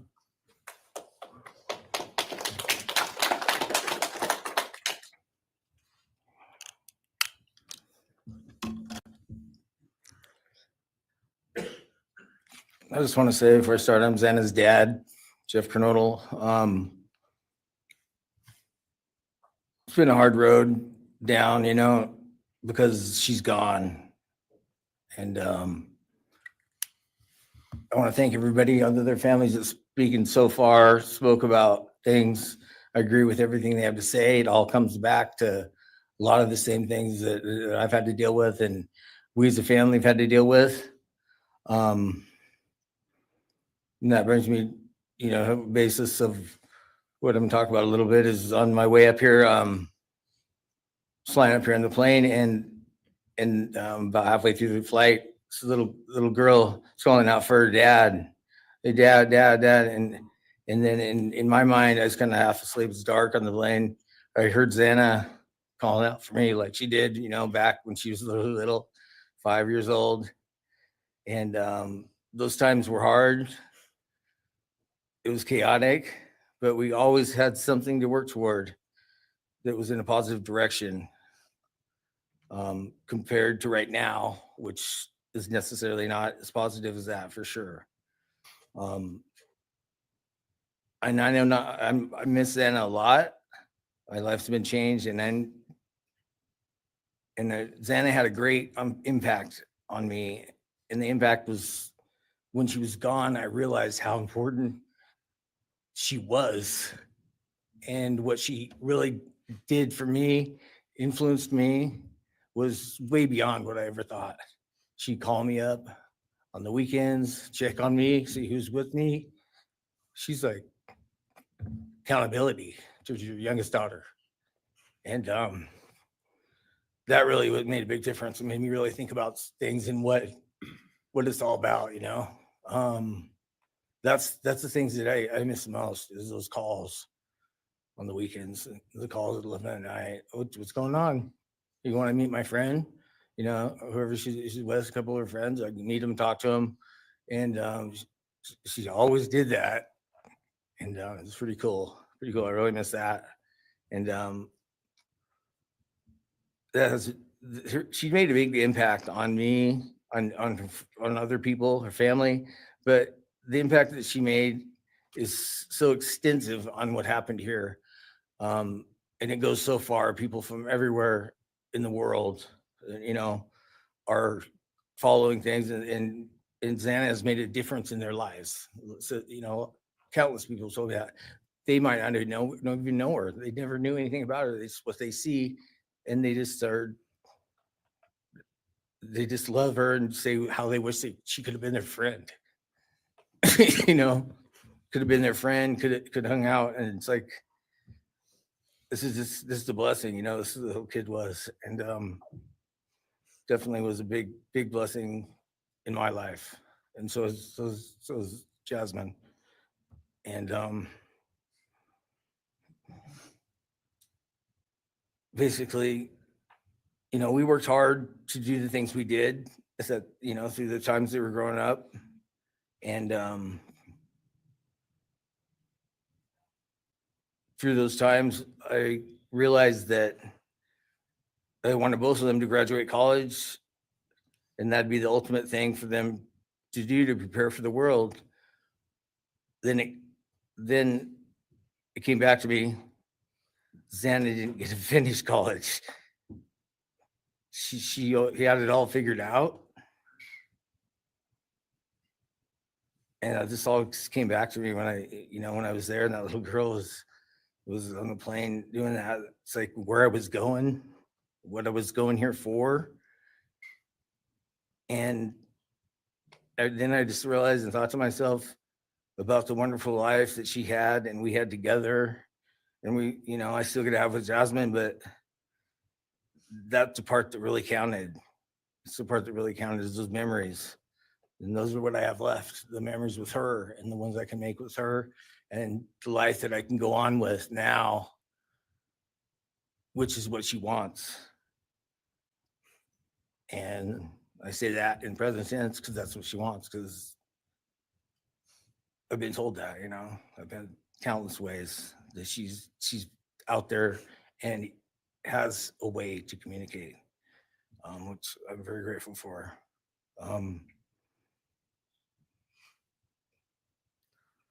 That goes to say that the impact of what happened to them, all 4 kids, goes so much further than just not me, the parents, the families, the community. It goes so far because a lot of kids, you know, in the colleges, just for an example, they lock their doors now. The door wasn't locked in the back. You know, at Penn State or wherever it was, all the colleges I know that I've heard, they all lock their doors now. So maybe the impact that it's going to make is going to help out and maybe protect some people. Having this outreach and having the influence of what these kids, what happened to these kids did, you know.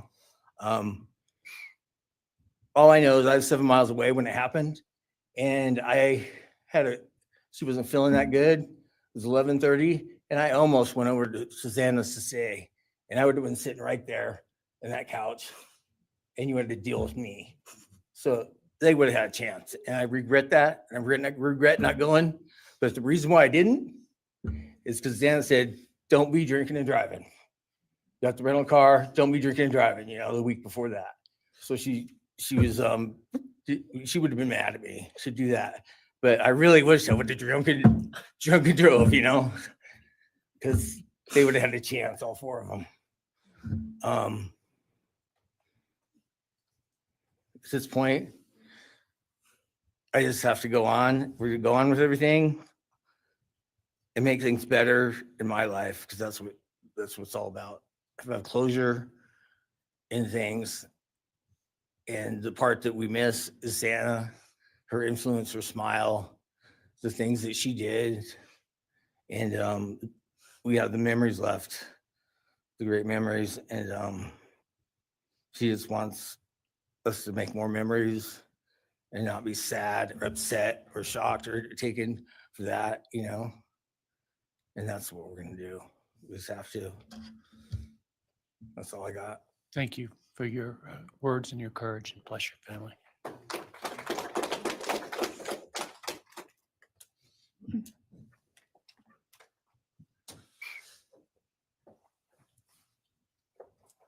Next, Kim Kernodle would like to address the court.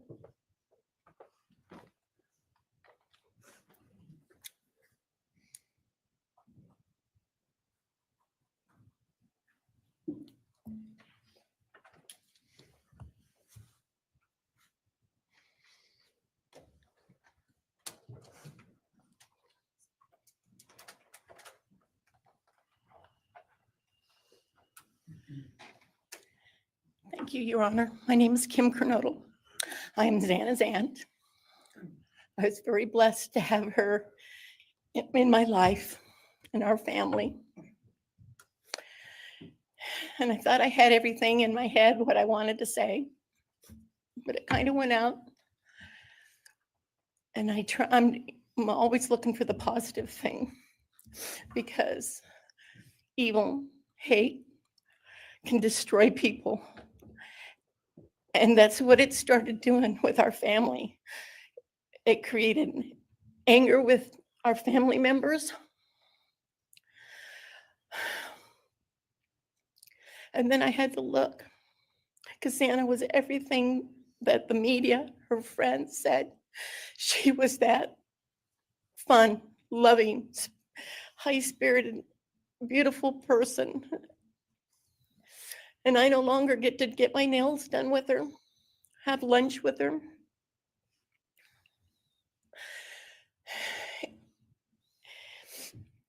Sorry. But how I look at it now is this tragedy, this horrible tragedy on all of the 4 children, has brought us closer. You united us with your actions. We're united now, and we're stronger than ever. We have family and friends now that we never knew we had. And, you know, this is probably going to bother everybody, but Bryan, I'm here today to tell you I have forgiven you, because I no longer could live with that hate in my heart. And for me to become a better person, I have forgiven you. And anytime you want to talk and tell me what happened, get my number. I'm here, no judgment. because I do have answers or questions that I want you to answer. And I'm here. I'll be that one that'll listen to you. Okay? Thank you, Your Honor. Thank you very much. My name is Xana Kernodle, and I'm Xana's uncle, Jeff's brother. Sitting here today listening to the stories and feelings and feeling the pain from everybody is a pretty powerful thing. It's each time a statement was read, it sort of would tug into my center core as I felt everybody's anguish. And Xana meant a lot to us, and we loved her very much. But I started thinking about, instead of rehashing everything that everybody else was talked about, I wanted to direct it another direction toward Bryan and what he's done to his family, his parents, his siblings, his friends, his universe. He has contaminated, tainted their family name, and pretty much made a horrible, miserable thing to be ever related to him. And I know that that's what he has to live with, and that has to be his pain. And that's all I have to say. Thank you.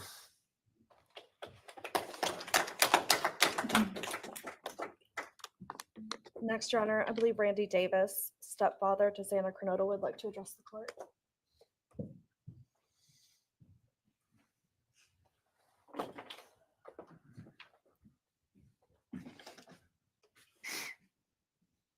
Hi, my name's Randy, stepdad of Xana.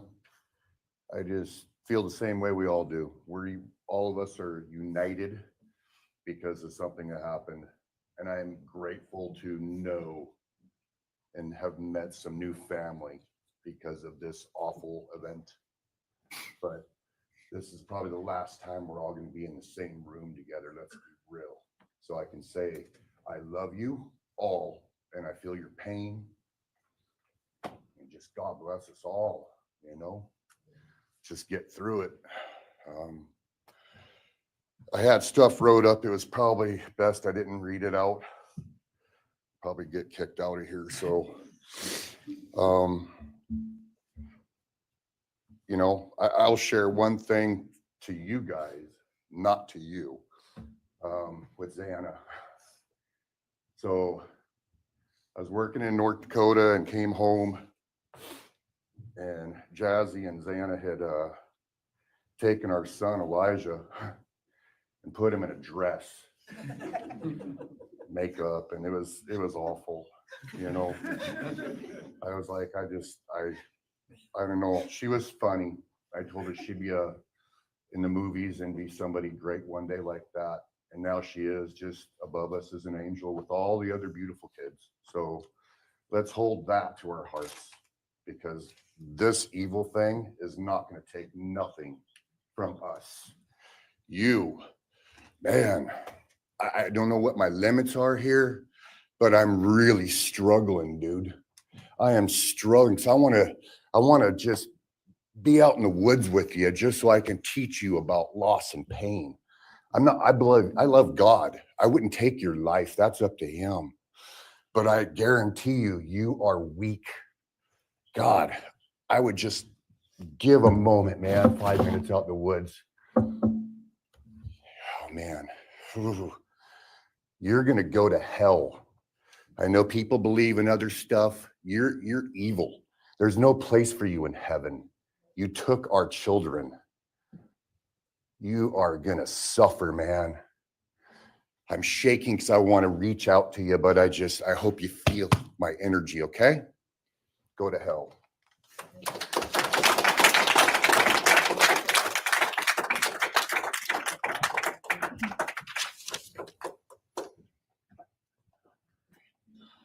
Next is Kara Northington, Xana's mother.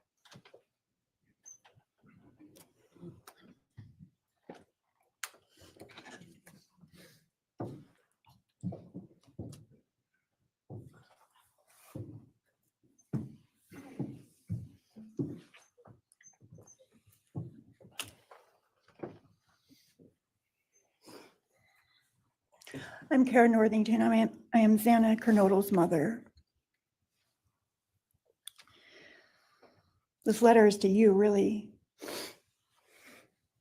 but it's for my daughter who was murdered by you. Today I stand before you, the man who is responsible for murdering my beautiful daughter, Xana Kernodle. My daughter was beautiful both inside and out. She possessed love for those around her and had a light so bright it will live on forever in our hearts. She brought joy and laughter to her friends, her family, and anyone in her presence. Our Lord and Savior, Jesus Christ, now has her in his loving arms in heaven, where she can never be harmed ever again for eternity. Because of her, I came to know my Lord and Savior, Jesus Christ. Because of her, many will come to Christ. It is Christ who lives in me that has given me the strength to forgive you. It was of no power of my own. In return, the Lord has filled me with joy, hope, and peace that surpasses all understanding. Jesus has allowed me to forgive you for murdering my daughter without you even being sorry or asking for this. This is only possible because he who lives in me is greater than any evil in this world. For God hath not given us the spirit of fear, but of power and of love and of a sound mind. I do not fear you or even let you rent space in my head anymore. This forgiveness has released me from any and all evil you have inflicted on me and my family. It has allowed me to let our Lord deal with you. You have accepted a deal that will prevent you from receiving the death penalty. Nothing man can do to you can ever compare to the wrath of God. Inevitably, you will stand before our Lord and will have to answer to him over the sins you have committed in murdering our children. I pray you come to the end of yourself before that day. Whether you like it or not, heaven is for real and so is hell. The innocent life of Xana that you stole from myself and my family, and the destruction it has caused. I am washing my hands of you and turning you over to my Lord and Savior, Jesus Christ, whom vengeance belongs to.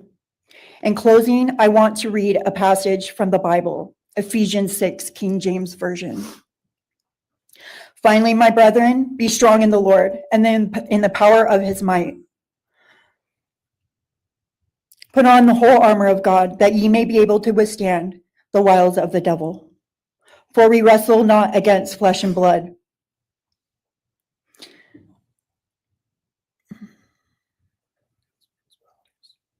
For we wrestle not against flesh and blood, but against principalities, against powers, against the rulers of the darkness of this world, against spiritual wickedness in high places. Wherefore, take unto you the whole armor of God, that ye may be able to withstand in the evil day, that ye may be able to stand in the evil day.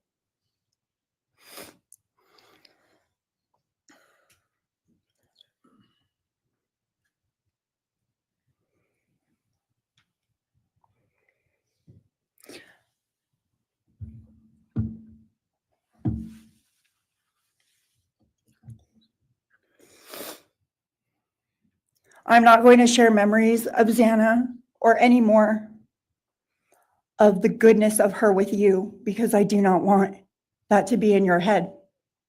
I don't want it to be in your head. You don't deserve that. You don't deserve our good memories that we have. I do pray for you. I pray that you come to the end of yourself. I pray that before this life is over, that you ask our Lord and Savior in your heart and to forgive you. I do pray for that. But after today, I wash my hands of you and you are no longer a thing. Thank you. Thank you.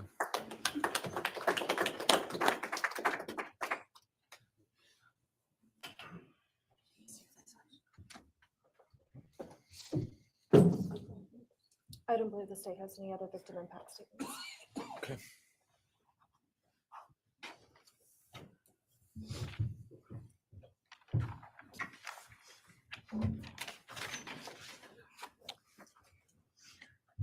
Right, state can argue.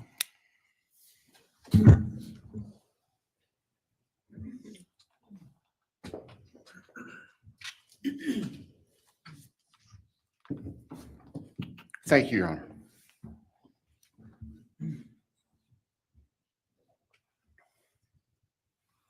Just as a housekeeping matter to start, there will be the issue of restitution.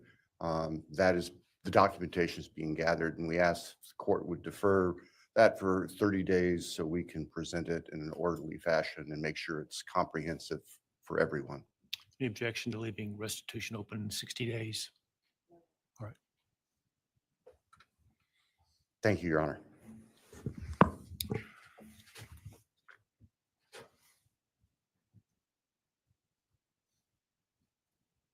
I think it's necessary and appropriate to share for everyone here, including the court, the background that brings us in front of Your Honor today for these proceedings.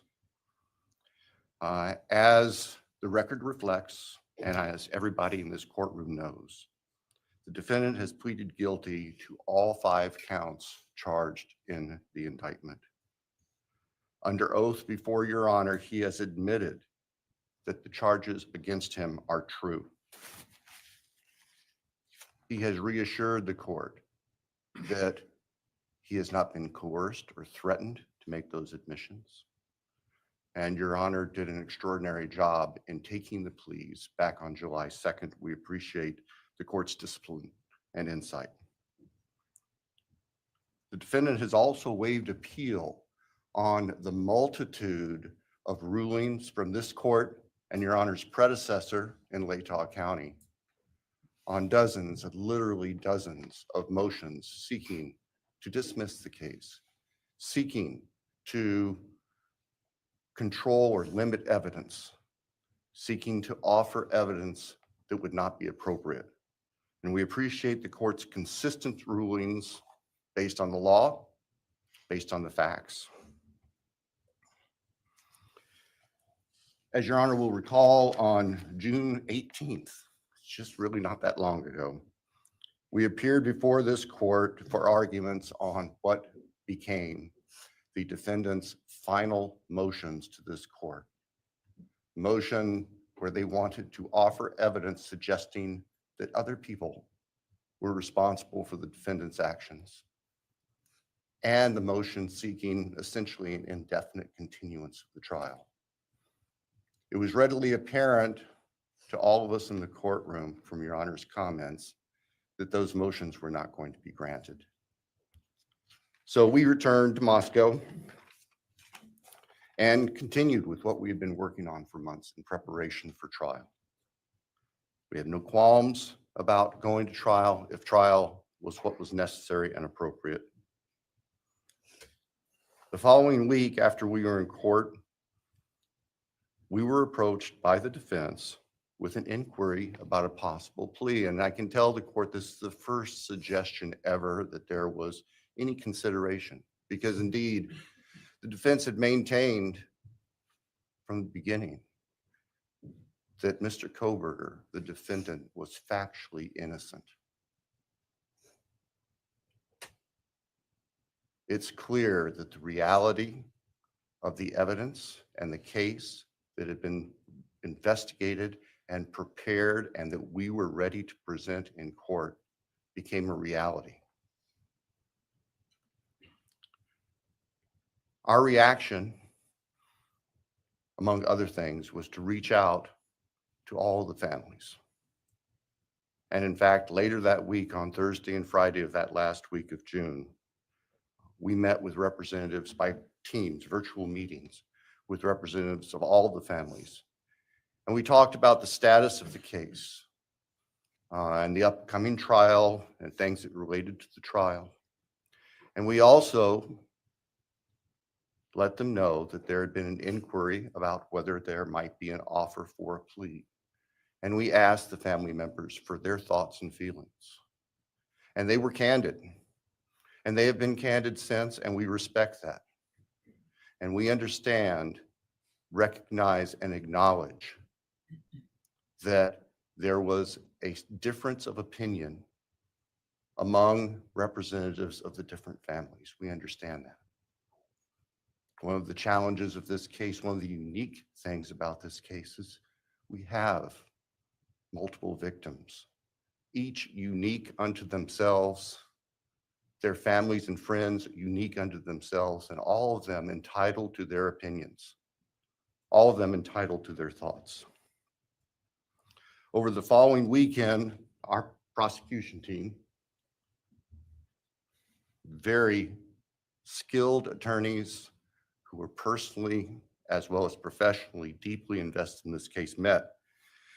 And we talked, and the decision was reached. Well, to start with, were there to be any sort of plea offer or discussion, there's only one possibility. And that would be for the defendant to plead guilty straight up to all charges. There would be no bargaining about counts. There would be no bargaining about reduced sentences. And so we made the proposal to the defense that if the defendant was willing to plead guilty up front to all 5 counts as charged and waive appeal of the court's myriad decisions during the past 2.5+ years on all these motions that would have consumed years, if not decades, of time in the future. By the end of the weekend, we were notified the defendant was prepared to plead guilty as charged and factually acknowledge his responsibility in court for these horrible crimes. Obviously, those discussions and negotiations were confidential. And as Your Honor noted, I believe that was necessarily so, because if the defendant had decided not to plead guilty, it would have been devastating to our jury pool for there to be public information that there had been consideration by either party to a plea resolution. And protecting the prospective integrity of a trial after so many years was paramount. So, the end of the weekend came. We notified the victims' families of what had occurred. I recognize and acknowledge personally, and I respect the fact that of these fine, suffering people here, not everybody agreed with the decision we make. I accept that. It's my responsibility in the end. I recognize that that's the duty of the office that I hold.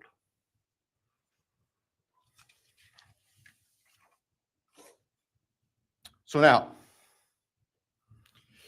it is time for the judicial system to impose final judgment and close the door on this chapter of these tragedies. As the court is aware, by the agreement of the parties, it is the state's prayer. Perhaps have the Elmo police turned on.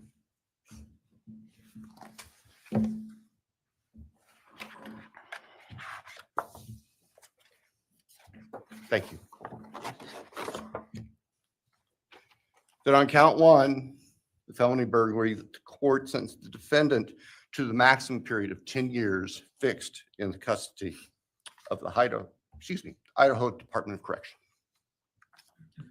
Then on count 2,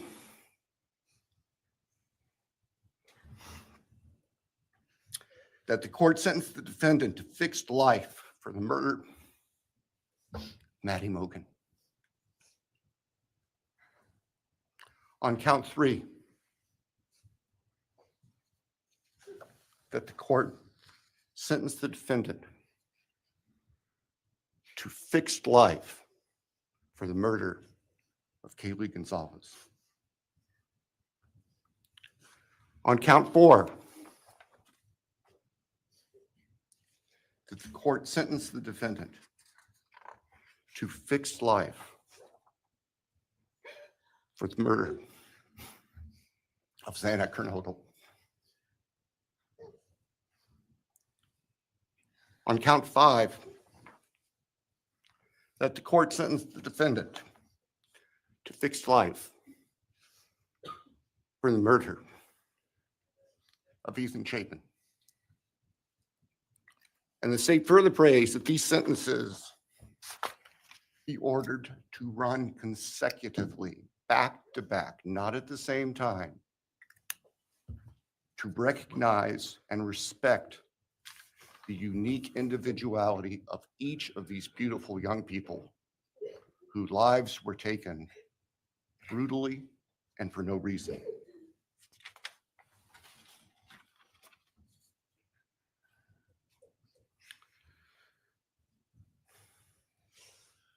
And hopefully now, as we have heard earlier this morning, it is time to afford the families and the friends and the community and the state of Idaho and the nation and the world to move forward. We can't undo, and we can never undo, the horror of what occurred on the early morning hours of November 13th, 2022 at 1122 King Street in Moscow, Idaho. For a long time, the presiding district judge in Latah County was John Stegner, who eventually became a member and a justice of the Idaho Supreme Court. And Justice Stegner often observed that even God cannot change the past. But everyone in this room has the ability to take themselves forward. And we want the judicial system to afford them the opportunity today to do that. From today forward, our memories should be focused on these innocent victims whose lives were taken, on their families, on their friends, on the community. The court has heard discussion, talk today, reminiscences today about a special family that our victims shared, not just their natural, legal, and biological families, not just their university family within their sororities, for example.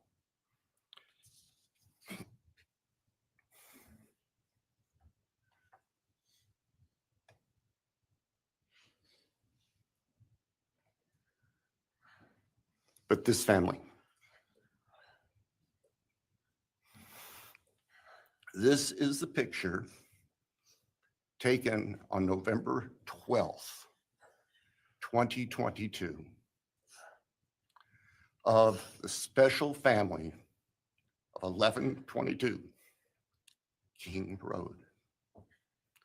And you can see all 6 of these dynamic, vibrant, loving, special, innocent faces taken together just across the street from their residence, and barely 12 hours before 4 of them would be brutally murdered in their sleep. They've been described consistently as being bright, caring, vivacious, with futures we can only imagine now.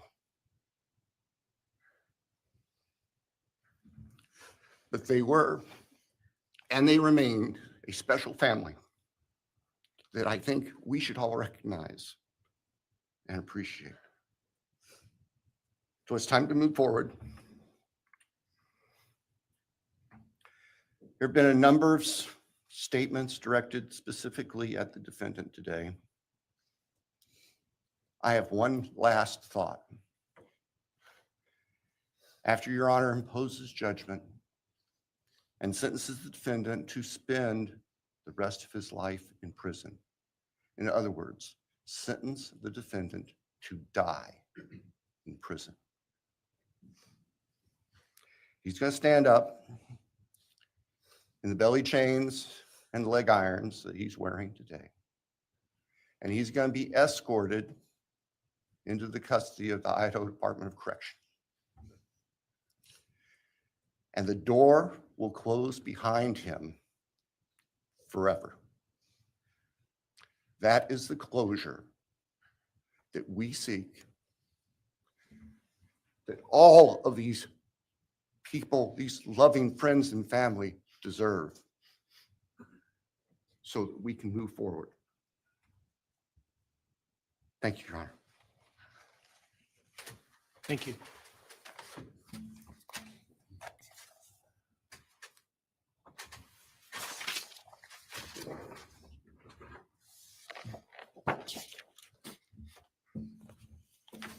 All right, does the defense have evidence to present today? All right. Does defense wish to make argument today?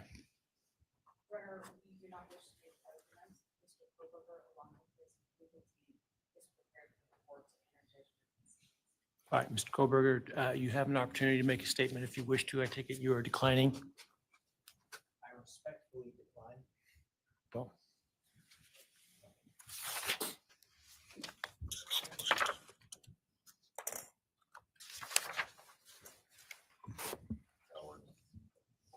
Please. All right, let me start this morning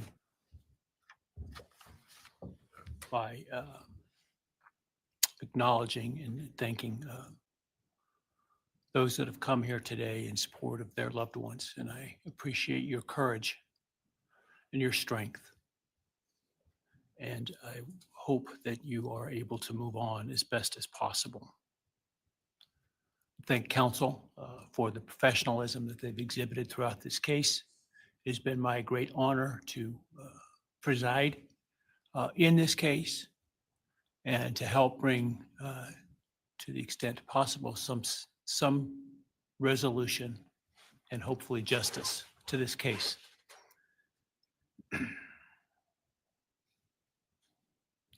During the quiet morning hours of November 13, 2022, a faceless coward breached the tranquility of 6 beautiful young people and senselessly slaughtered them, 4 of them. Who committed this unspeakable evil was unknown for several weeks, but due to the killer's incompetence and outstanding police work by numerous local, state, and federal law enforcement agencies, the person that slithered through that sliding glass door at 1122 King Road now stands before the world and this court unmasked. This unfathomable and senseless act of evil has caused immeasurable pain and loss.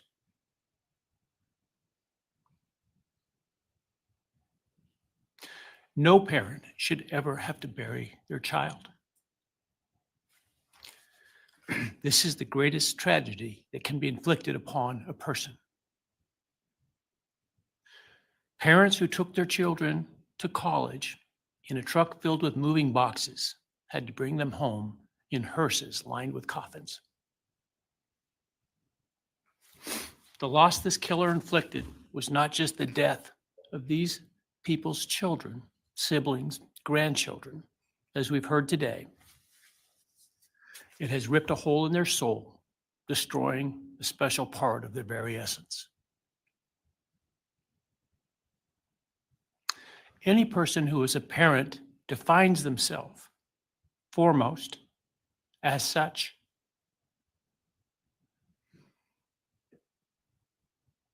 It is their existence and purpose of being. And it has been stolen from these parents.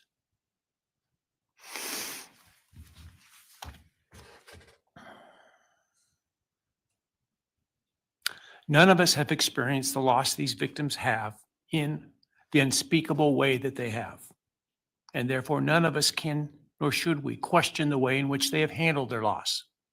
Whether that be in private mourning, removed as far as possible from this media circus, or in front of a camera demanding retribution with the loudest megaphone. I've listened intently to the stories and pain that have been shared today, with great awe at the courage and resilience of the surviving family members of those wonderful children. I've listened also to the surviving roommates, both in person and through their friends. And I can't think of how, frankly, courageous they have been despite the hell that they have faced by uncaring people who have come up with all kinds of crazy theories about two kids simply being kids.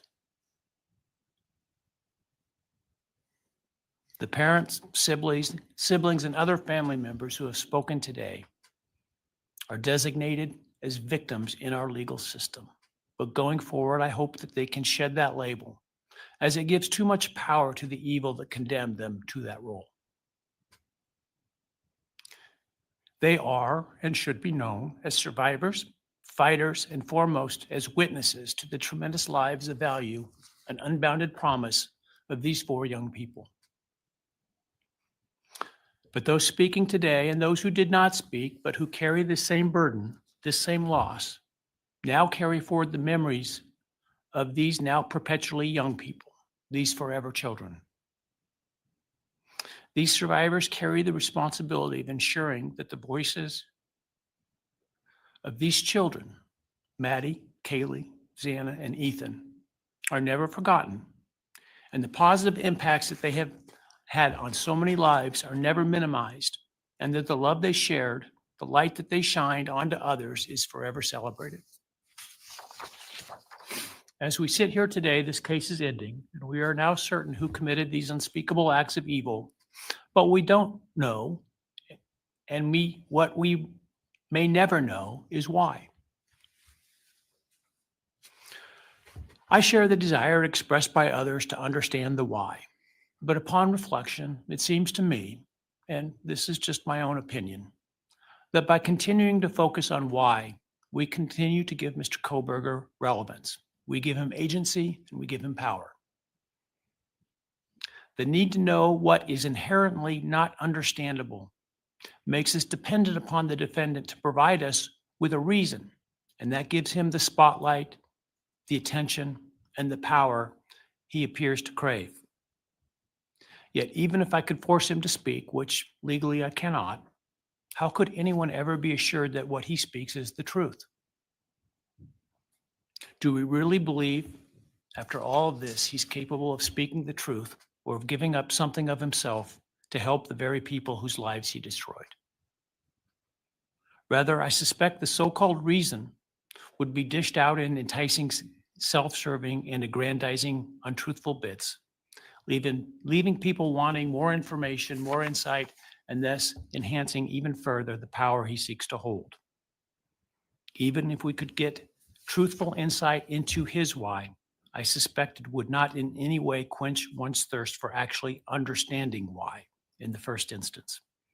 Because there is no reason for these crimes that could approach anything resembling rationality. No conceivable reason could make any sense. And in the end, the more we struggle to seek explanation for the unexplainable, the more we try to extract a reason, the more power and control we give to him. In my view, the time has now come to end Mr. Kohberger's 15 minutes of fame. It's time that he be consigned to the ignominy and isolation of perpetual incarceration. I know there has been concern about him collaborating on books or movies or other media projects, and I truly hope that someone does not stoop to affording him this spotlight that he desires in the name of clicks, royalties, or profits. While criminal behavioralists should study him away from the spotlight in an attempt to prevent other would-be killers from acting on their worst impulses, There should be no need for that to spill over into the public eye. The great Idaho jurist Edward Lodge was known for trying to find something positive about every person he ever sentenced.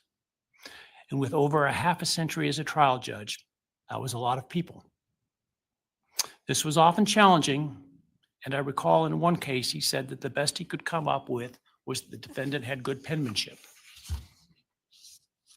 Truth be told, I'm unable to come up with anything redeeming about Mr. Kohberger because his grotesque acts of evil have buried and hidden anything that might have been good or intrinsically human about him. His actions have made him the worst of the worst. Even in pleading guilty, his giving nothing hinting of remorse or redemption, nothing suggesting even a recognition or understanding, let alone regret for the pain that he has caused. And therefore, I will not attempt to speak about him further, other than to simply sentence him so that he is forever removed from civilized society. And accordingly, based upon his conduct and based upon the record before this court, recognizing the standards that govern this court's sentencing decisions as set forth in State v. Hill, I hereby sentence Mr. Kohberger as follows. On count 1, Life? burglary. So you got to get life? 10 years fixed, 0 years indeterminate. You should get life on the burglary. I also impose a fine of $50,000. Count 2, first-degree murder of Madison Mogen. I sentence the defendant to a fixed term of life imprisonment without the possibility of parole, a fine of $50,000, and a civil penalty of $5,000 payable to the family of the victim.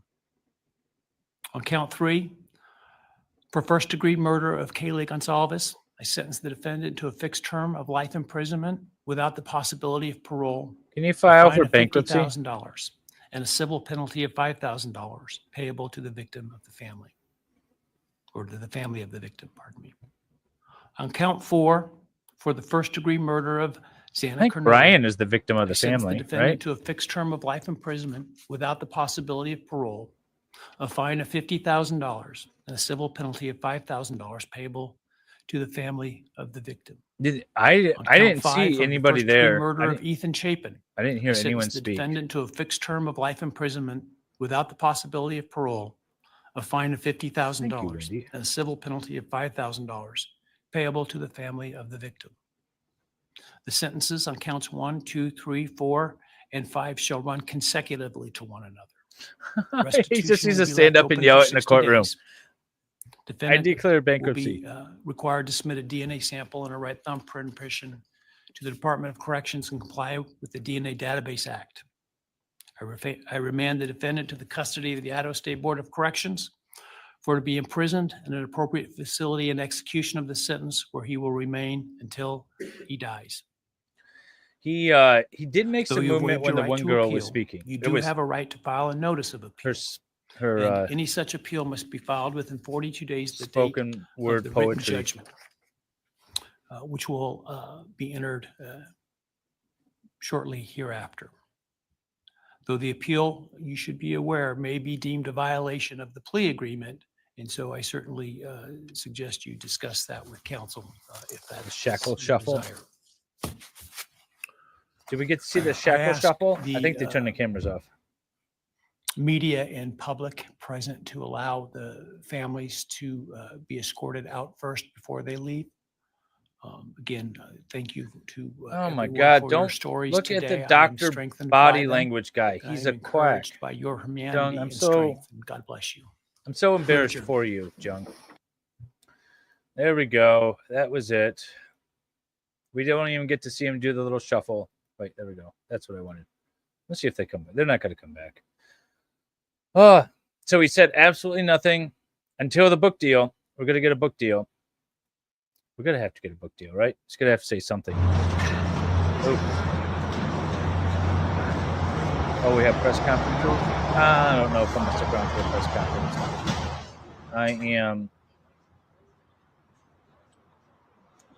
I am going to I'm going to get back to work, I think. But we'll see. We'll chit-chat for a minute. Hello, all. Hello. Welcome back. Welcome me back. Thanks for sticking with us throughout this fairly uneventful. The most eventful part was, let me go back here. Let me find it. Where was she? It was after this guy. It was this guy's daughter. I can't remember their name. Oh no, not this girl. Bryan. Her Let's see. stepdad. Where? Because I was too terrified to close. Where is she?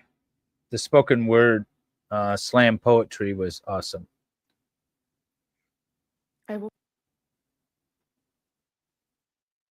That was the first one, then the second one, then the dad, then I'd like to begin by was it after the grandma? Let me find it here. What you start. Oh, it was after this guy. This guy was the douche. None of us are divided. Yeah, this is him, John. We are united in our disgust and our love for these children. 2 pieces of Okay, so this. She called them basic, Jung. You'll love this. You just gotta stick around for this. I'm gonna play this and then I'm gonna end the stream. This was amazing though.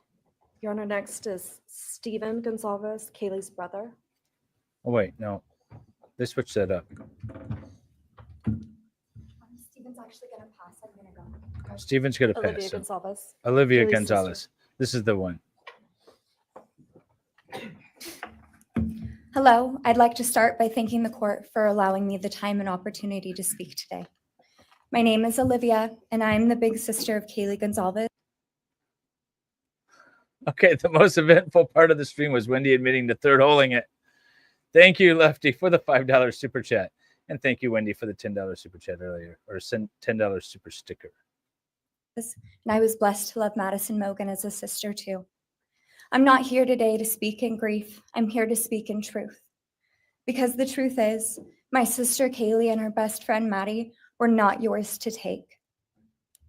They were not yours to study, to stalk, or to silence. They were 2 pieces of a whole, the perfect yin and yang. They are everything that you could never be. Loved, accepted, vibrant, accomplished, brave, There you and go, Lefty. powerful. Because the truth about Kaylee and Maddie is they would have been kind to you.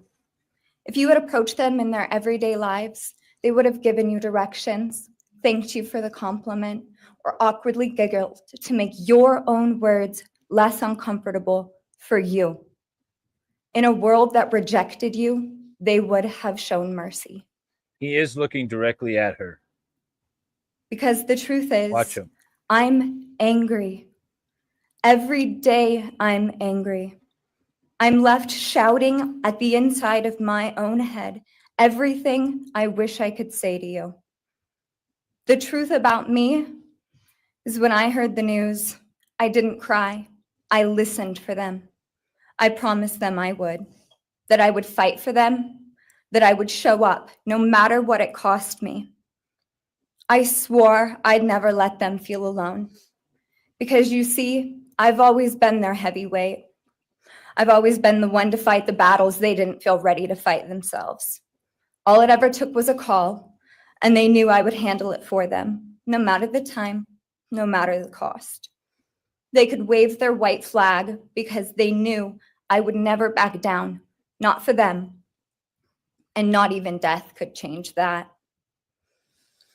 Somewhere along the line, I started to think about what I would say to them if I was given just one last chance. If I could gather enough heartbreak or love or sacrifice or whatever it took to get just one message across, what would I say? Throughout this entire process, I've written my feelings down at every moment, my wishes, my love, my denial, my anger.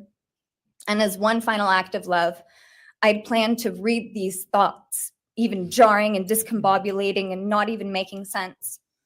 Because for me, that was true love. As bare and as naked as it could be, not laced in pretty words or dressed for the occasion, but written through bleary eyes at 2 a.m. with clenched fists, angry at this reality. My true final act of love was to continue on without them, for them. That dream to read aloud my love to them, to bring meaning through pain, was the latest blow in realizing you don't deserve it. And Kaylee and Maddie don't need it. Kaylee and Maddie have always known my love, and they would never ask me to prove it by further victimizing myself to a defendant who has shown no guilt, no remorse, no apprehension. They would say to me, "Why would you give the satisfaction of showing vulnerability now? You promised you would never back down." And for that clarity, I'm thankful. I won't stand here and give you what you want. I won't offer you tears. I won't offer you trembling. Disappointments like you thrive on pain, on fear, and on the illusion of power. And I won't feed your beast. Instead, I will call you what you are: sociopath, psychopath, murderer. This is where he starts to. I will ask the questions that reverberate violently in my own head, so loudly that I can't think straight most any day. Some of these might be familiar, so sit up straight when I talk to you. How was your life right before you murdered my sisters? Did you prepare for the crime before leaving your apartment? Please detail what you were thinking and feeling at this time. Why did you choose my sisters? So much better than Before Narcissus. making What's your coming up. move, did you approach my sisters? Detail what you were thinking and feeling. Before leaving their home, is there anything else you did? How does it feel to know the only thing you failed more miserably at than being a murderer is trying to be a rapper? He was trying to be a rapper. Did you apparently. recently start shaving or manually pulling out your eyebrows? Why November 13th? He was starting to turn a little red. Did you truly think your Amazon purchase was untraceable because you used a gift card? How do you find it enjoyable to stargaze with such a severe case of visual snow? Where is the murder weapon? The clothes you wore that night? What did you bring into the house with you? What was the second weapon you used on Kaylee? What were Kaylee's last words? Please describe in detail the level of anxiety you must have felt when you heard the Bearcat pull up to your family home on December 30th, 2022. Which do you regret more? Returning to the crime scene 5 hours later, or never, ever going back to Moscow, not even once, after stalking them there for months? If you were really smart, do you think you'd be here right now?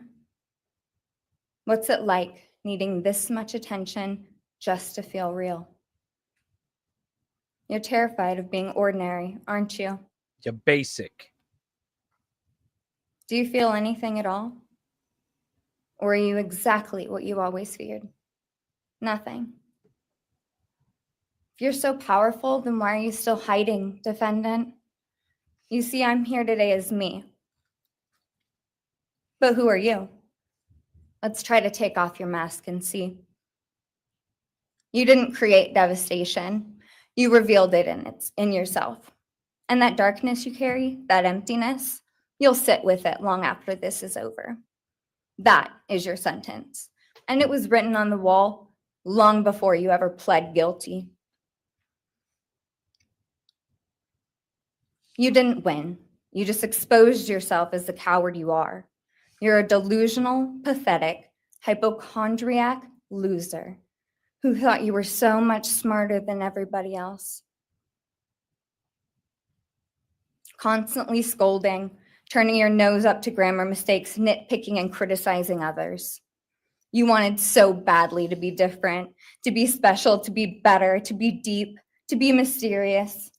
You found yourself thinking you were better than everyone else, and you thought you could figure out the human psyche and see through it, all while tweaked out on heroin. Lurking in the shadows made you feel powerful because no one ever paid you any attention in the light. You thought you were exceptional, all because of a grade on a paper. You thought you were elite because your online IQ test from 2010 told you so. All of that effort just to seem important. It's desperate. There is a name for your condition, though. Your inflated ego just didn't allow you to see it. Wannabe. Wannabe. You act like no one could ever understand your mind, but the truth is you're basic. You're a textbook case of insecurity Call him disguised as basic. control. How amazing Your is patterns that? are predictable. Your motives are shallow. You are not profound. You're pathetic. You aren't special or deep, not mysterious or exceptional. Don't ever get it twisted again. No one is scared of you today. No one is intimidated by you. No one is impressed by you. No one thinks that you are important. Basic You Bryan. orchestrated this like you thought you were God. Now look at you, begging a courtroom for scraps. You spent months preparing, and still all it took was my sister in a sheath. You work so hard to seem dangerous, but real control doesn't have to prove itself. The truth is, the scariest part about you is how painfully average you turned out to be. No, I don't think it's good. The truth I just is, love that she called them You're as dumb as basic. they come. Stupid, just basic. clumsy, slow, sloppy, weak, dirty. I just love that she's Let me getting all be the very names out. clear. Don't ever try to convince yourself you mattered just because someone finally said your name out loud. I see through you. You want the truth? Here's the one you'll hate the most.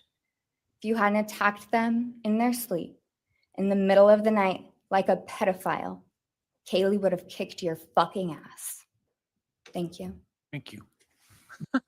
So that was it.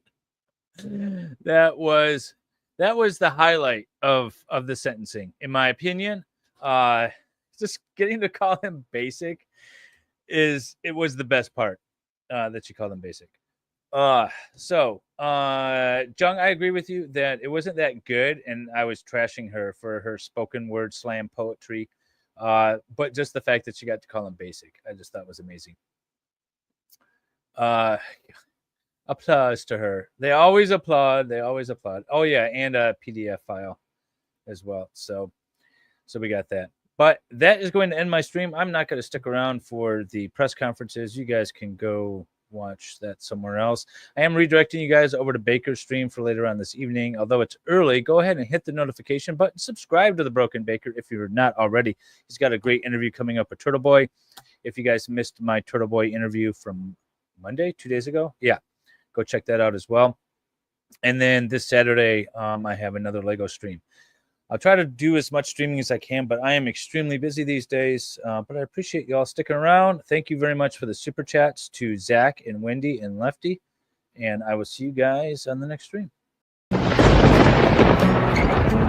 I was young, my daddy said, gotta keep one eye open in your bed. Cause there's a time coming when the devil gonna come for you. So my trigger fingers stay prepared. I've got my weapon and I got my prayers. Cause if you don't run this